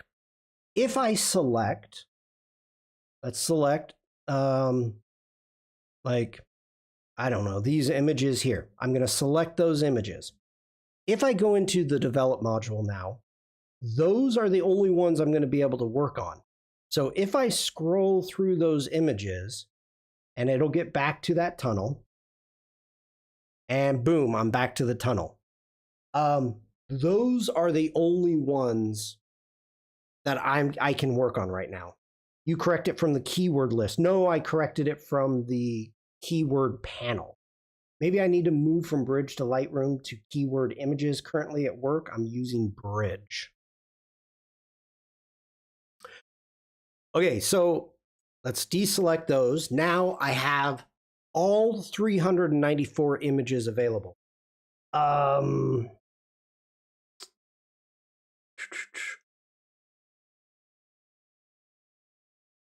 I gotcha. You can change it in the keyword list, then it'll change it in all images where it's applied. Okay, good to know. Develop module. We're going to jump in. I don't want to work on that one. Let's jump here. Okay, develop module. Again, starting over here, we have our navigation. We've got our zooming. I have no preset selected, so as of right now, the amount slider does not work. We have all of our presets, and if we go plus to the preset, you can import presets, manage presets, or create presets. If we go into manage presets, these are pre-loaded presets, and if I scroll down, there's a bunch down here that are classic that are not in by default. So some of them you will want to bring in, and if you want, I guess it's up to you. It's up to you. But there are presets down there, so we can cancel out of that. Of course, we can create our own preset or import if you end up getting one from another editor. We've got our user presets, which I only have a couple here. We have the new adaptive presets, which are using the new masking, the new AI masking within Lightroom Classic. So if I end up wanting to do an adaptive sky, and you can then come in and scroll over if we want, and you can see the sky is changing, and golden hour sky. We've got neon tropics, storm clouds, sunrise, sunset. But if we want to go blue drama, you could do that. And if I click on that, now the preset slider comes up. So I can go way over the top. Let's turn it up to 200. Or if I think 100 is too much, I can just bring it down. I just want a little bit more blue in that sky. So that is really, really helpful. Now, using a preset, this is making all the changes happening to your image. Can you keep editing? Of course you can. But here's one of the things you want to look at. Let me close this down. That preset, if you're wondering what it did, these little dots here, that's under your sliders. So it moved a slider under your masks. You have that little dot there. It's saying, hey, there's a mask. So if I open up the mask, you can see there's the preset, dark drama, and it created a sky mask. You can see the mask right there, and it's even showing the overlay of what the mask is. So the adaptive presets are really cool. If we get in here to see what it did, now all of our panels are closed. This only one has the white eye. The other ones are grayed out. That's saying in the basic panel, that's all we changed. So if you open that up, you can see we took our highlights down all the way to a -100. We brought the shadows up, and that's all it did. So it did a mask on the sky, and let's actually get back into our mask. Let's select it. And you can see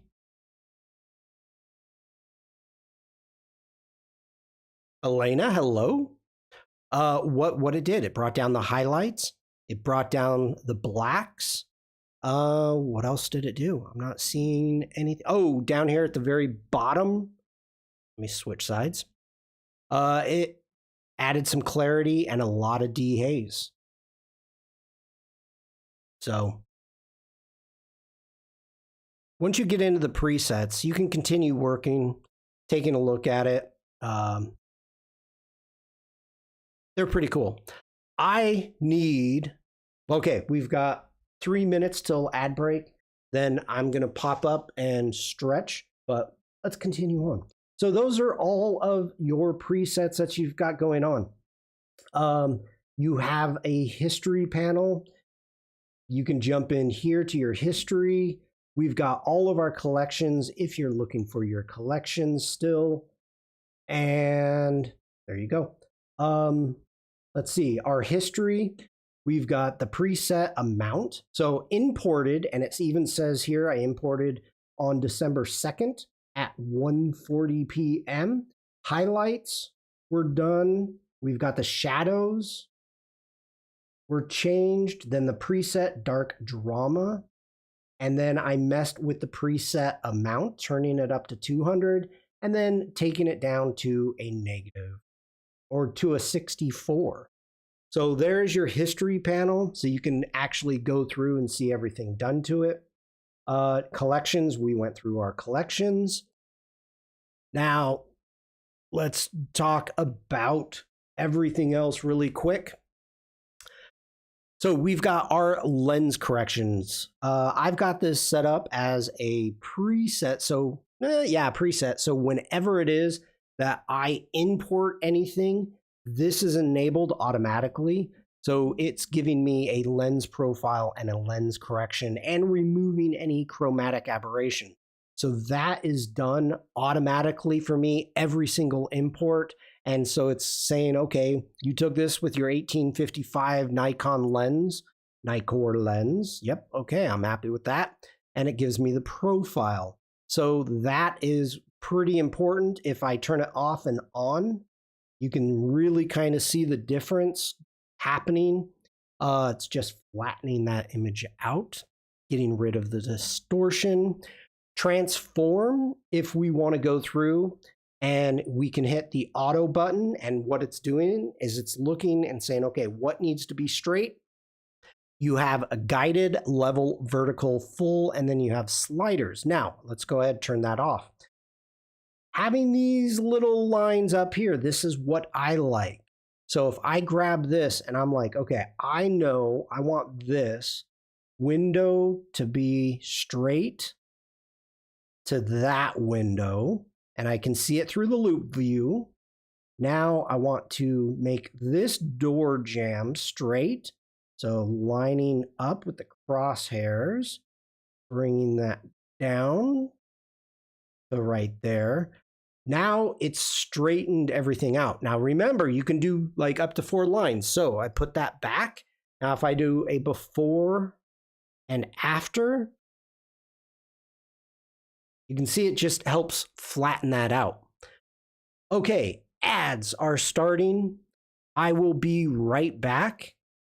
Please hang out. Thanks, everybody.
All right, everybody. Thanks for hanging out. Rick is saying, can you straighten those fence posts? They're all crooked.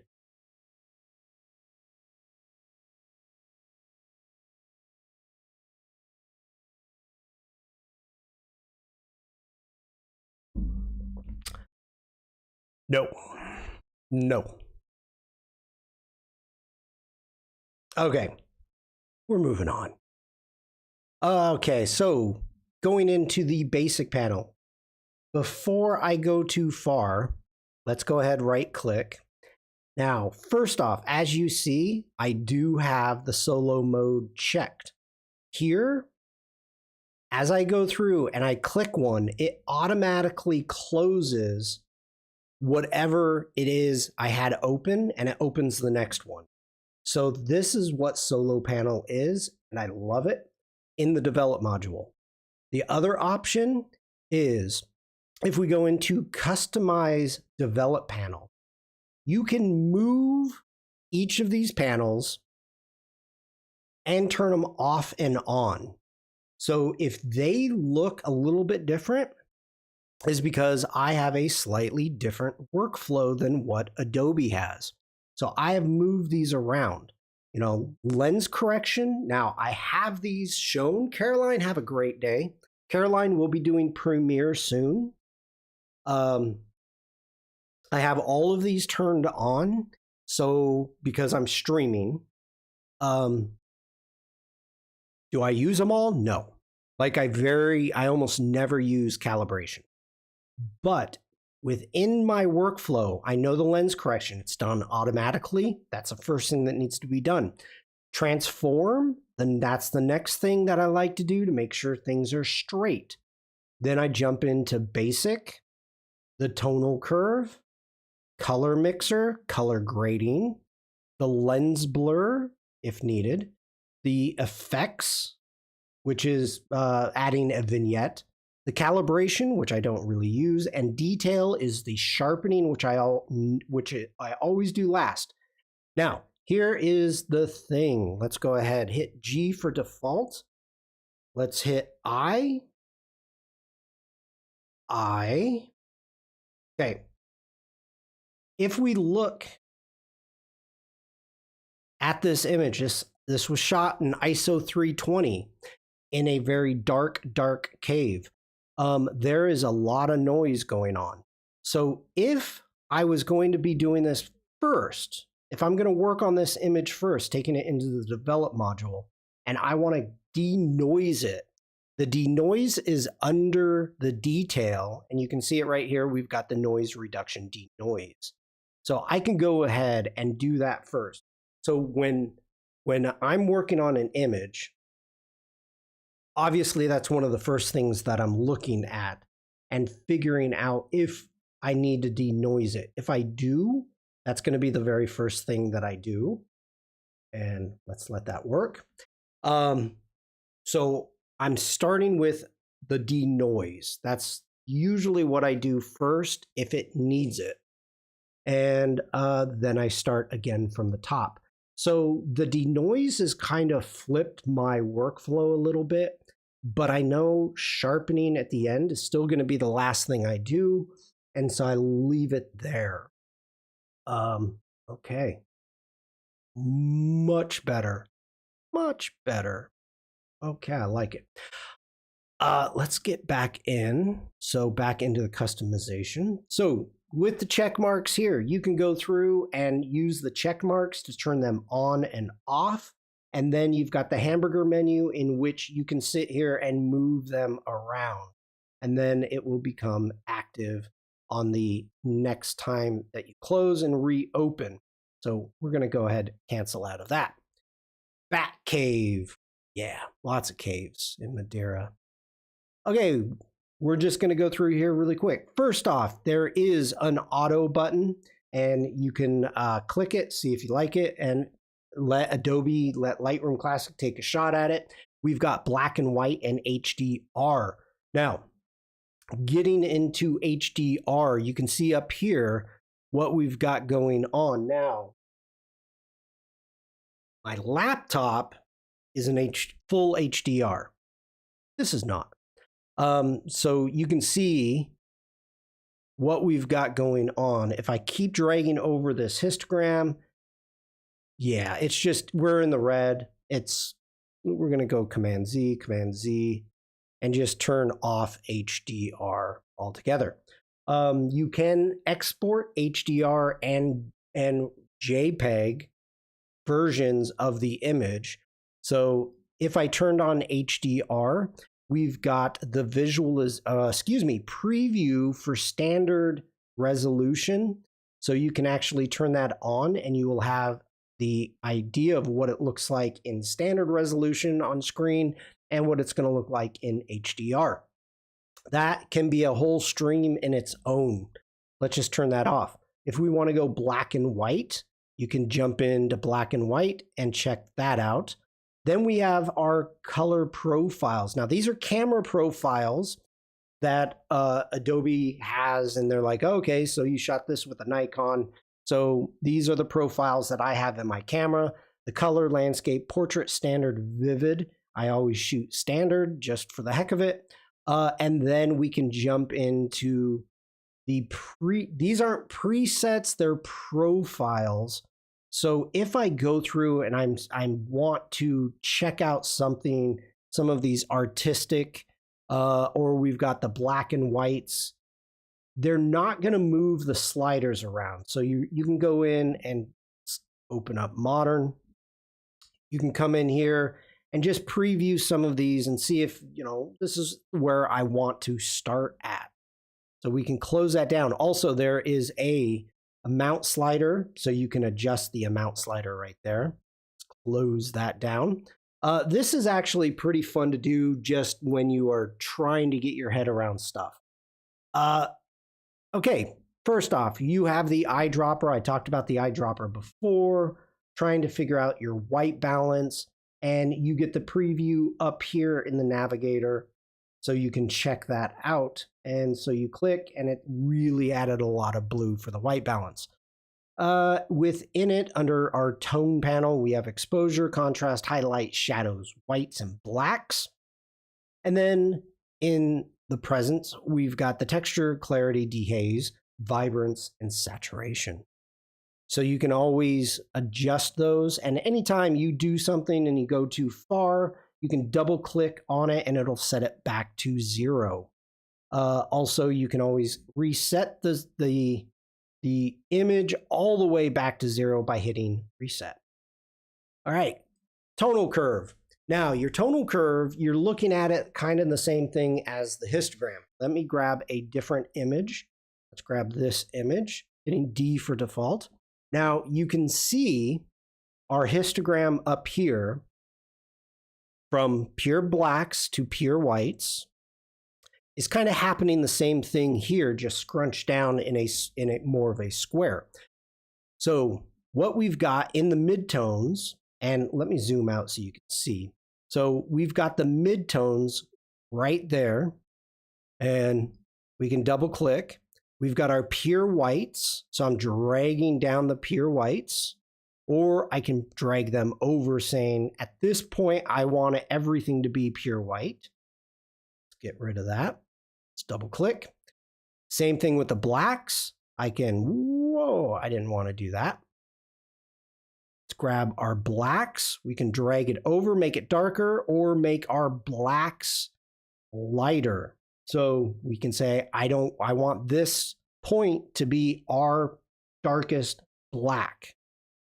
So a lot of the time, what people do, they click in the midpoint. They will grab between the highlights and your brights, bring those up a little bit and give a little S curve, grab that. And if you want to, you can bring up your blacks a little bit. And this is adding a bit of contrast happening within your photo. Now, I don't like that. So I can hold down the Option key and you can see right here, it comes up and it says reset. So you can reset. So right now, you can go through and do this manually. And as I move around, you can see what is being adjusted. So we've got our highlights here. we've got our lights, darks, and shadows. If we go into all the RGB, we've got a point curve. You can give me a medium contrast, and you can see it gives me a little curve. Or we can go strong contrast, it gives me a little bit more of a curve. Let's go ahead and reset it. And then if you want to, you can get here and get into the individual reds. So if we grab our reds, we're doing an overall red balance on the entire image. So it's not adjusting just the reds. This is an overall image. And you can do it with the greens and magentas, greens, and also with the blues. So you've got a lot of control with the tonal curve. I like it. Getting into the color mixer. Now, this is when you're getting into very specific points. You've got hue, the HSL, the hue, saturation, luminance, or all. So if I hit all, you can see all three are going to open up there. We can go into the hue. In the adjust, you can adjust the color or the HSL. I prefer the HSL. The point color. So if I grab an eyedropper and I'm like, okay, let's go with that red.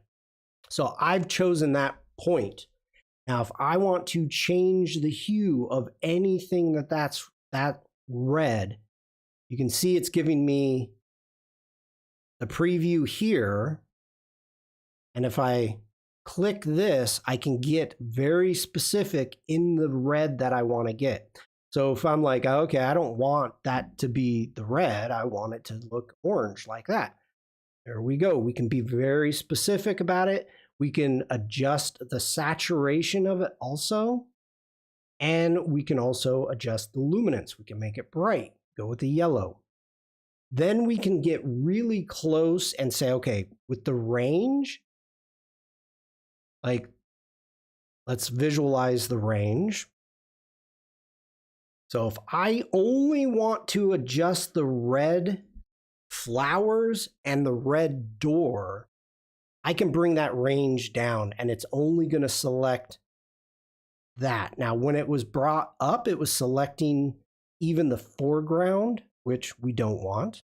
So we can take care of that. And again, we can reset the point, get back to the red. And getting into the color picture, we've got a staple accident, staple the finger staple accident.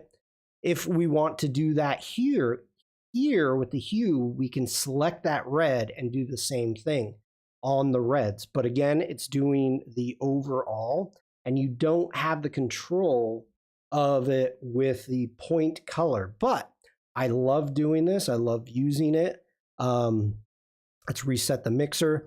If we want to do the luminance, if I'm saying, okay, that red needs to be brighter, I can select that red and get it to pop a little bit more, or we can darken it up.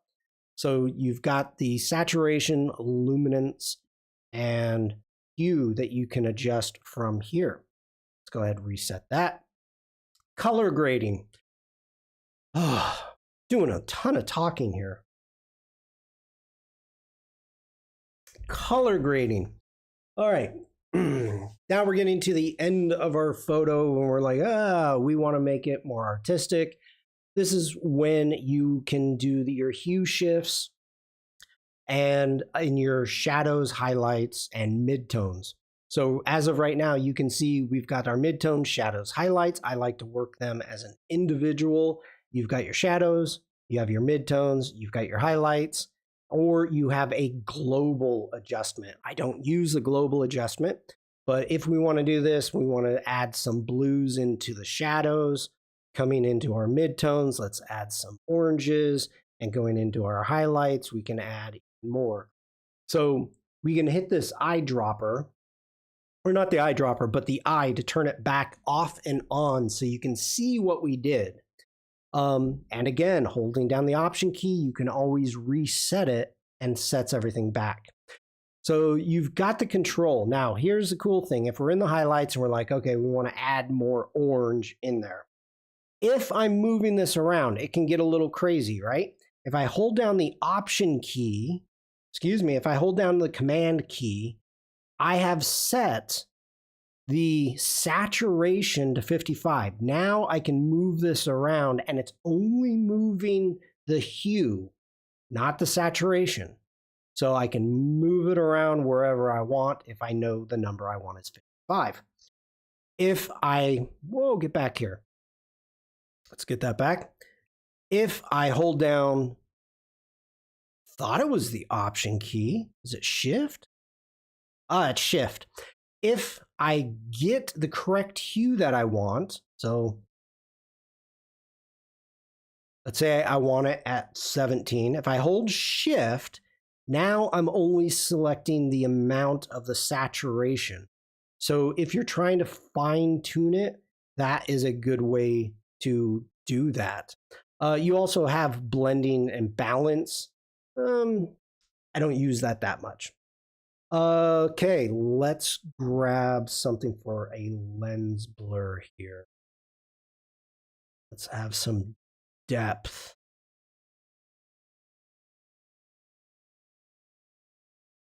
Need something specific. This will work for the lens blur. Okay, hitting D for default. Let's get into our lens blur. This is relatively new. Yeah, that's all I'm going to say about it. We're going to keep going. Okay, so first off, we need to hit apply and let Lightroom Classic analyze what we've got going on.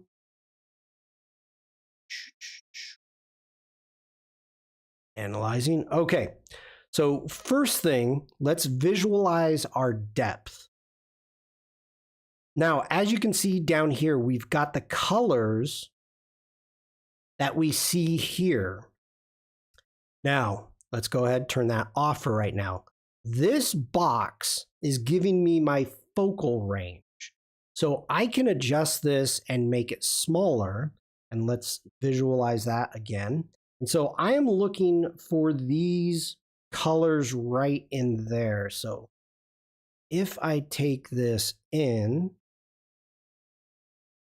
I want there, bring that like that. Let's turn off the visualization. Let's crank up the blur.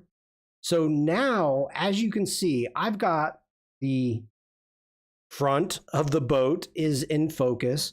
It's falling out of focus, and it's, I mean, this to me, this is getting to the point, it looks like a tilt shift. This totally looks like a tilt shift. We've got the blur happening in the background. We've got the blur happening here. We really don't have any bokeh, not enough light. You can adjust the bokeh here. We can go in and kind of mess with the cat eye if we wanted. We can boost everything up and down. This is what is cool. So we've got a couple focus ranges. First one is this target. So if I go, no, you know what? I want this target to be the focal range. So it will do that. Now, if I'm like, no, okay, I liked it the other way. So let's go ahead, let's grab our point again, and let's click there. Now the tip of our boat is in focus. Okay, so this one, now it just made it bigger because it knew this was the subject. The whole boat was a subject. So it's giving me the focus on the entire boat. But let's get back here. Grab that. Let's crank that up and make this way smaller. We got a holy snikes. And if we're making that smaller, let's grab our target again just to make sure. Hit that and boom.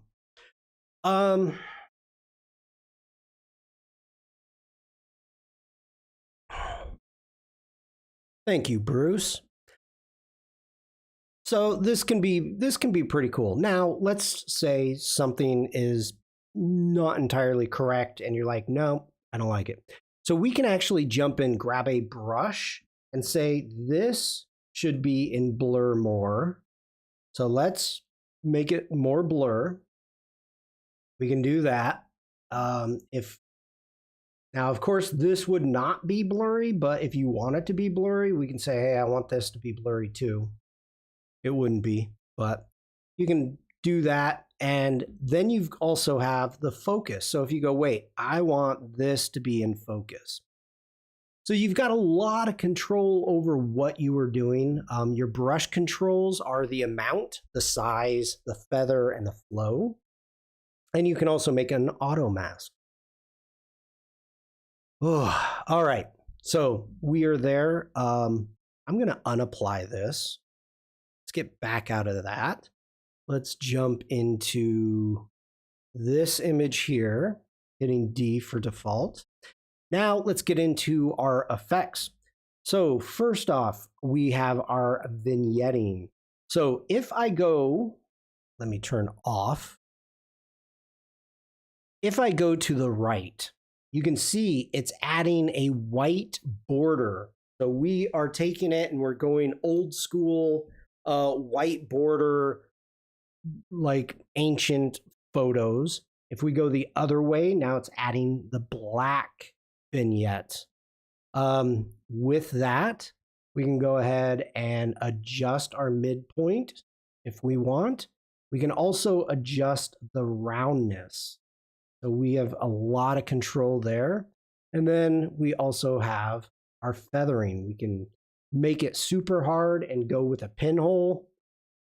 And if you can see it better, what we're doing with the roundness.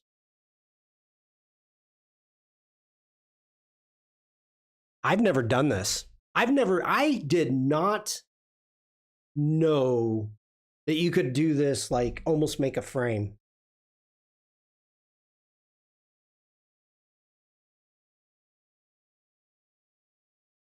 That's kind of cool. That's kind of cool. I'm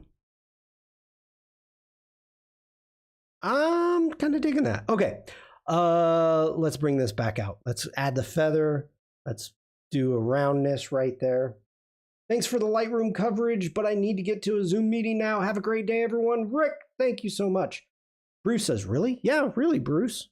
This is a tool I've not really played with all that much.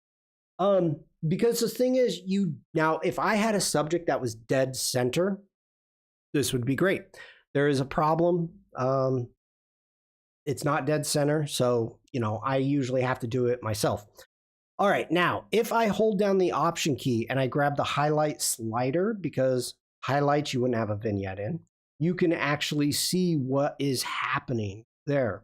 So that helps quite a bit with your highlights, either revealing the highlights or taking them away. You can do that.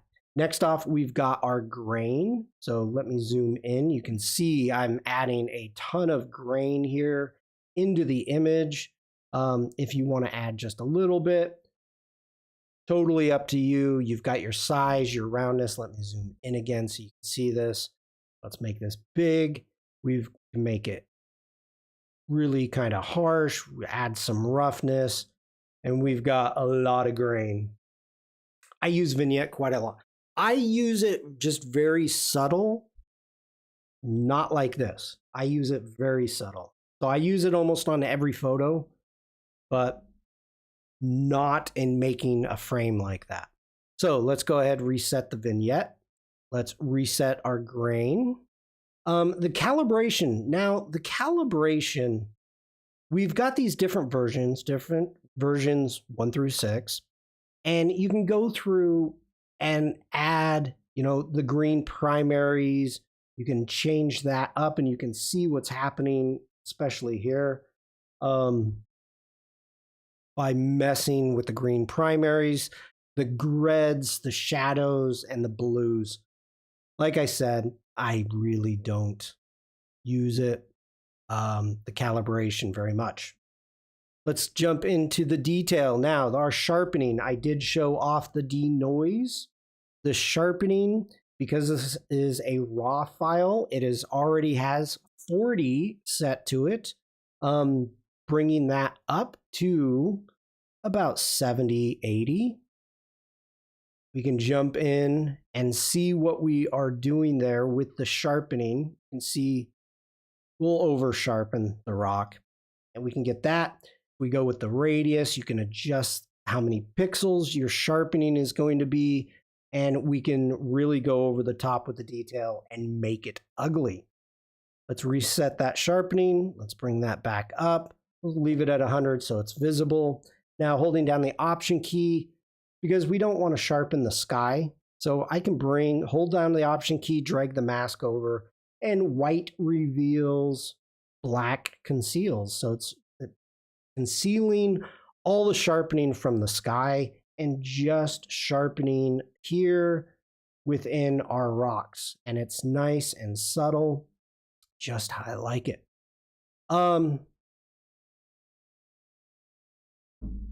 That is the develop module. We could keep going and going. I do not think we're going to. Unless you have questions in chat, we may call it a day. I like that. It's post-crop, so when I crop virtual copies for different ratios like Instagram, it'll reapply the vignette to the edges of the new size. Nice.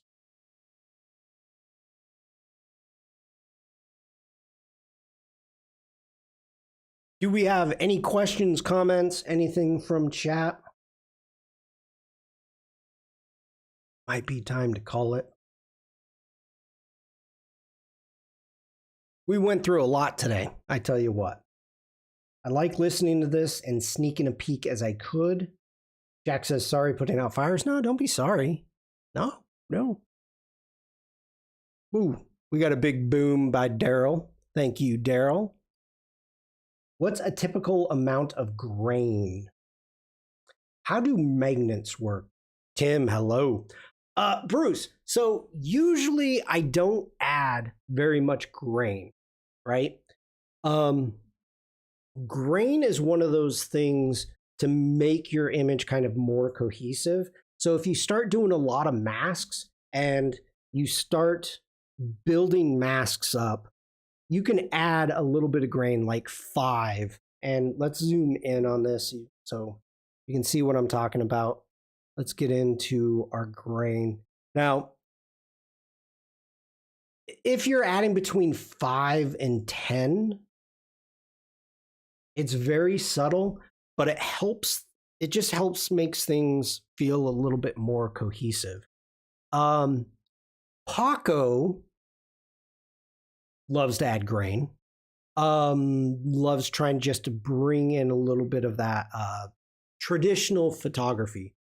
So you want to try to keep it low, 5 to 10, depending upon the image, of course, because sometimes it's going to be more apparent in the shadows. But again, grain is, you salt it to your liking. So not really an answer, Bruce, but grain is one of those things that I don't really add unless I'm specifically going for a rougher feeling within the image. I'm going to have to give your Twitch link to my elder photographer friends. They recently got back to Photoshop. Nice. Thank you for that. How do magnets work? Well, we're lurking. We're lurking from Umacorn. Thank you, Umacorn. There's a Polaris of a well, okay, here you go, Tim. So I have forgotten exactly how magnets work because I no longer have hair. But what you would do is you take an item and you rub it onto your hair, and it would create a type of static electricity within it. Then things would stick to it. But I don't have hair, so I don't know. Devlin says magnets, like birds, aren't real. Aren't real. Okay. Oh, did you do it to me again? Come on. Yeah, you did. Why? We got a holy snikes. Boom. All right, let me grab an image here. Something we even work. I mean, we didn't edit anything today, but we want to grab an image. Let's grab. Oh, why do you keep turning off? Thank you, Bruce, for that. I gotta figure this out. Like maybe I do need to have my laptop closer.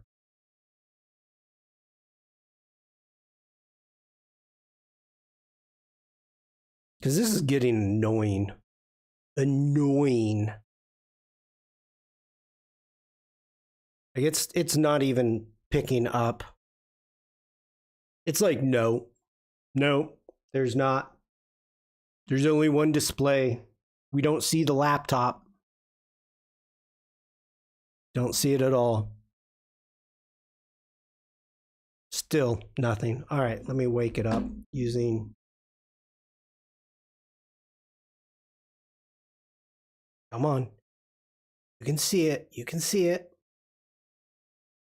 I tell you.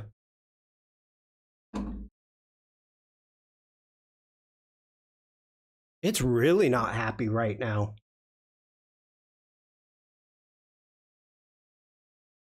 Whoa, whoa. Okay, that's not what I wanted to do. Wow. No, it's not going to sleep. Here, Ray. It literally is just stopped seeing the MacBook up here. It's not, nothing is going to sleep. There's no energy saver, none of that stuff. It's just stop seeing everything. And it's like, what are you doing? So, yeah, I don't know why. And so the only thing I can think about is the fact that I've got it over by the printer and not right next to me. Not. So we'll see. I got to figure something out with this. But Bruce says, Shawn, you only need headphones when you do Adobe Live or Discord. Yes, because I'm not talking or hearing anything. I've got no sound. I've got no music. The music that you hear in the background, I do not hear. It's, yeah, I don't hear it. It's not playing, and I don't want it to play. So I'm in complete silence except for my own voice and kind of the way I like it. So when I am doing Prompt Jockey on Discord, which there isn't one today, what?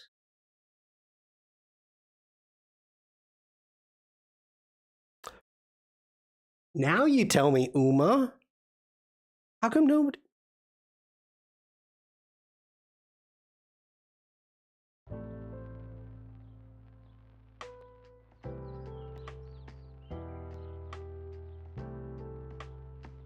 It was playing earlier.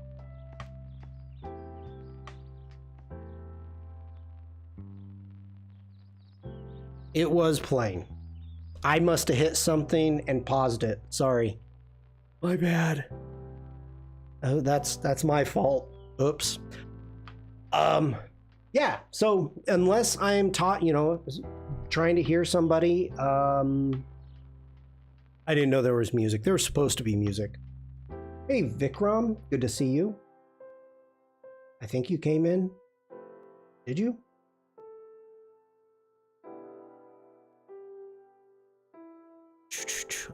Must have snuck in. Let's see here. What else? So today, Adobe Live is going to be starting in 2 hours. And how do you know Vikram came in? I am not seeing his chat at all. Oh, there you are. Hey, I see you now, Vikram. Let's see. The Adobe Live is going to be starting out. Okay, thank you. I will check that out. In a couple hours. There's no prompt jockey because of that. And I will be back Thursday. I don't think I have any more announcements except for that. And I want to thank everybody for hanging out. Today was a lot of fun. Hopefully it wasn't too boring diving into Lightroom Classic. I enjoy it quite a bit and I love talking about it. So, in the future, I'm planning on doing a Frame.io stream and a Premiere stream. Yeah. Long day of Adobe streams. Well, an extra hour, I think. So, okay, everybody, I hope you have a great rest of your day. No prompt jockey today, correct. That is correct, Vikram. What was that? That was weird. Best wishes for Jack's hectic day. Yeah. Bruce says, sweet. Thank you, Shawn. Always good for those pro tips. Thank you so much. Thank you for being here, everybody. I appreciate it. And you know what? Just on the way to go out. Thank you. Everybody, I hope you have a great rest of your day. If I don't see you in chat, stay safe, stay creative, and just be nice. Take care, everybody. Do you want me to see if anybody is streaming?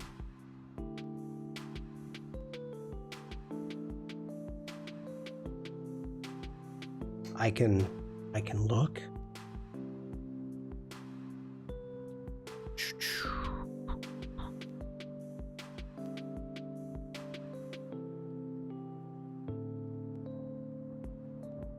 Is DTM? He is.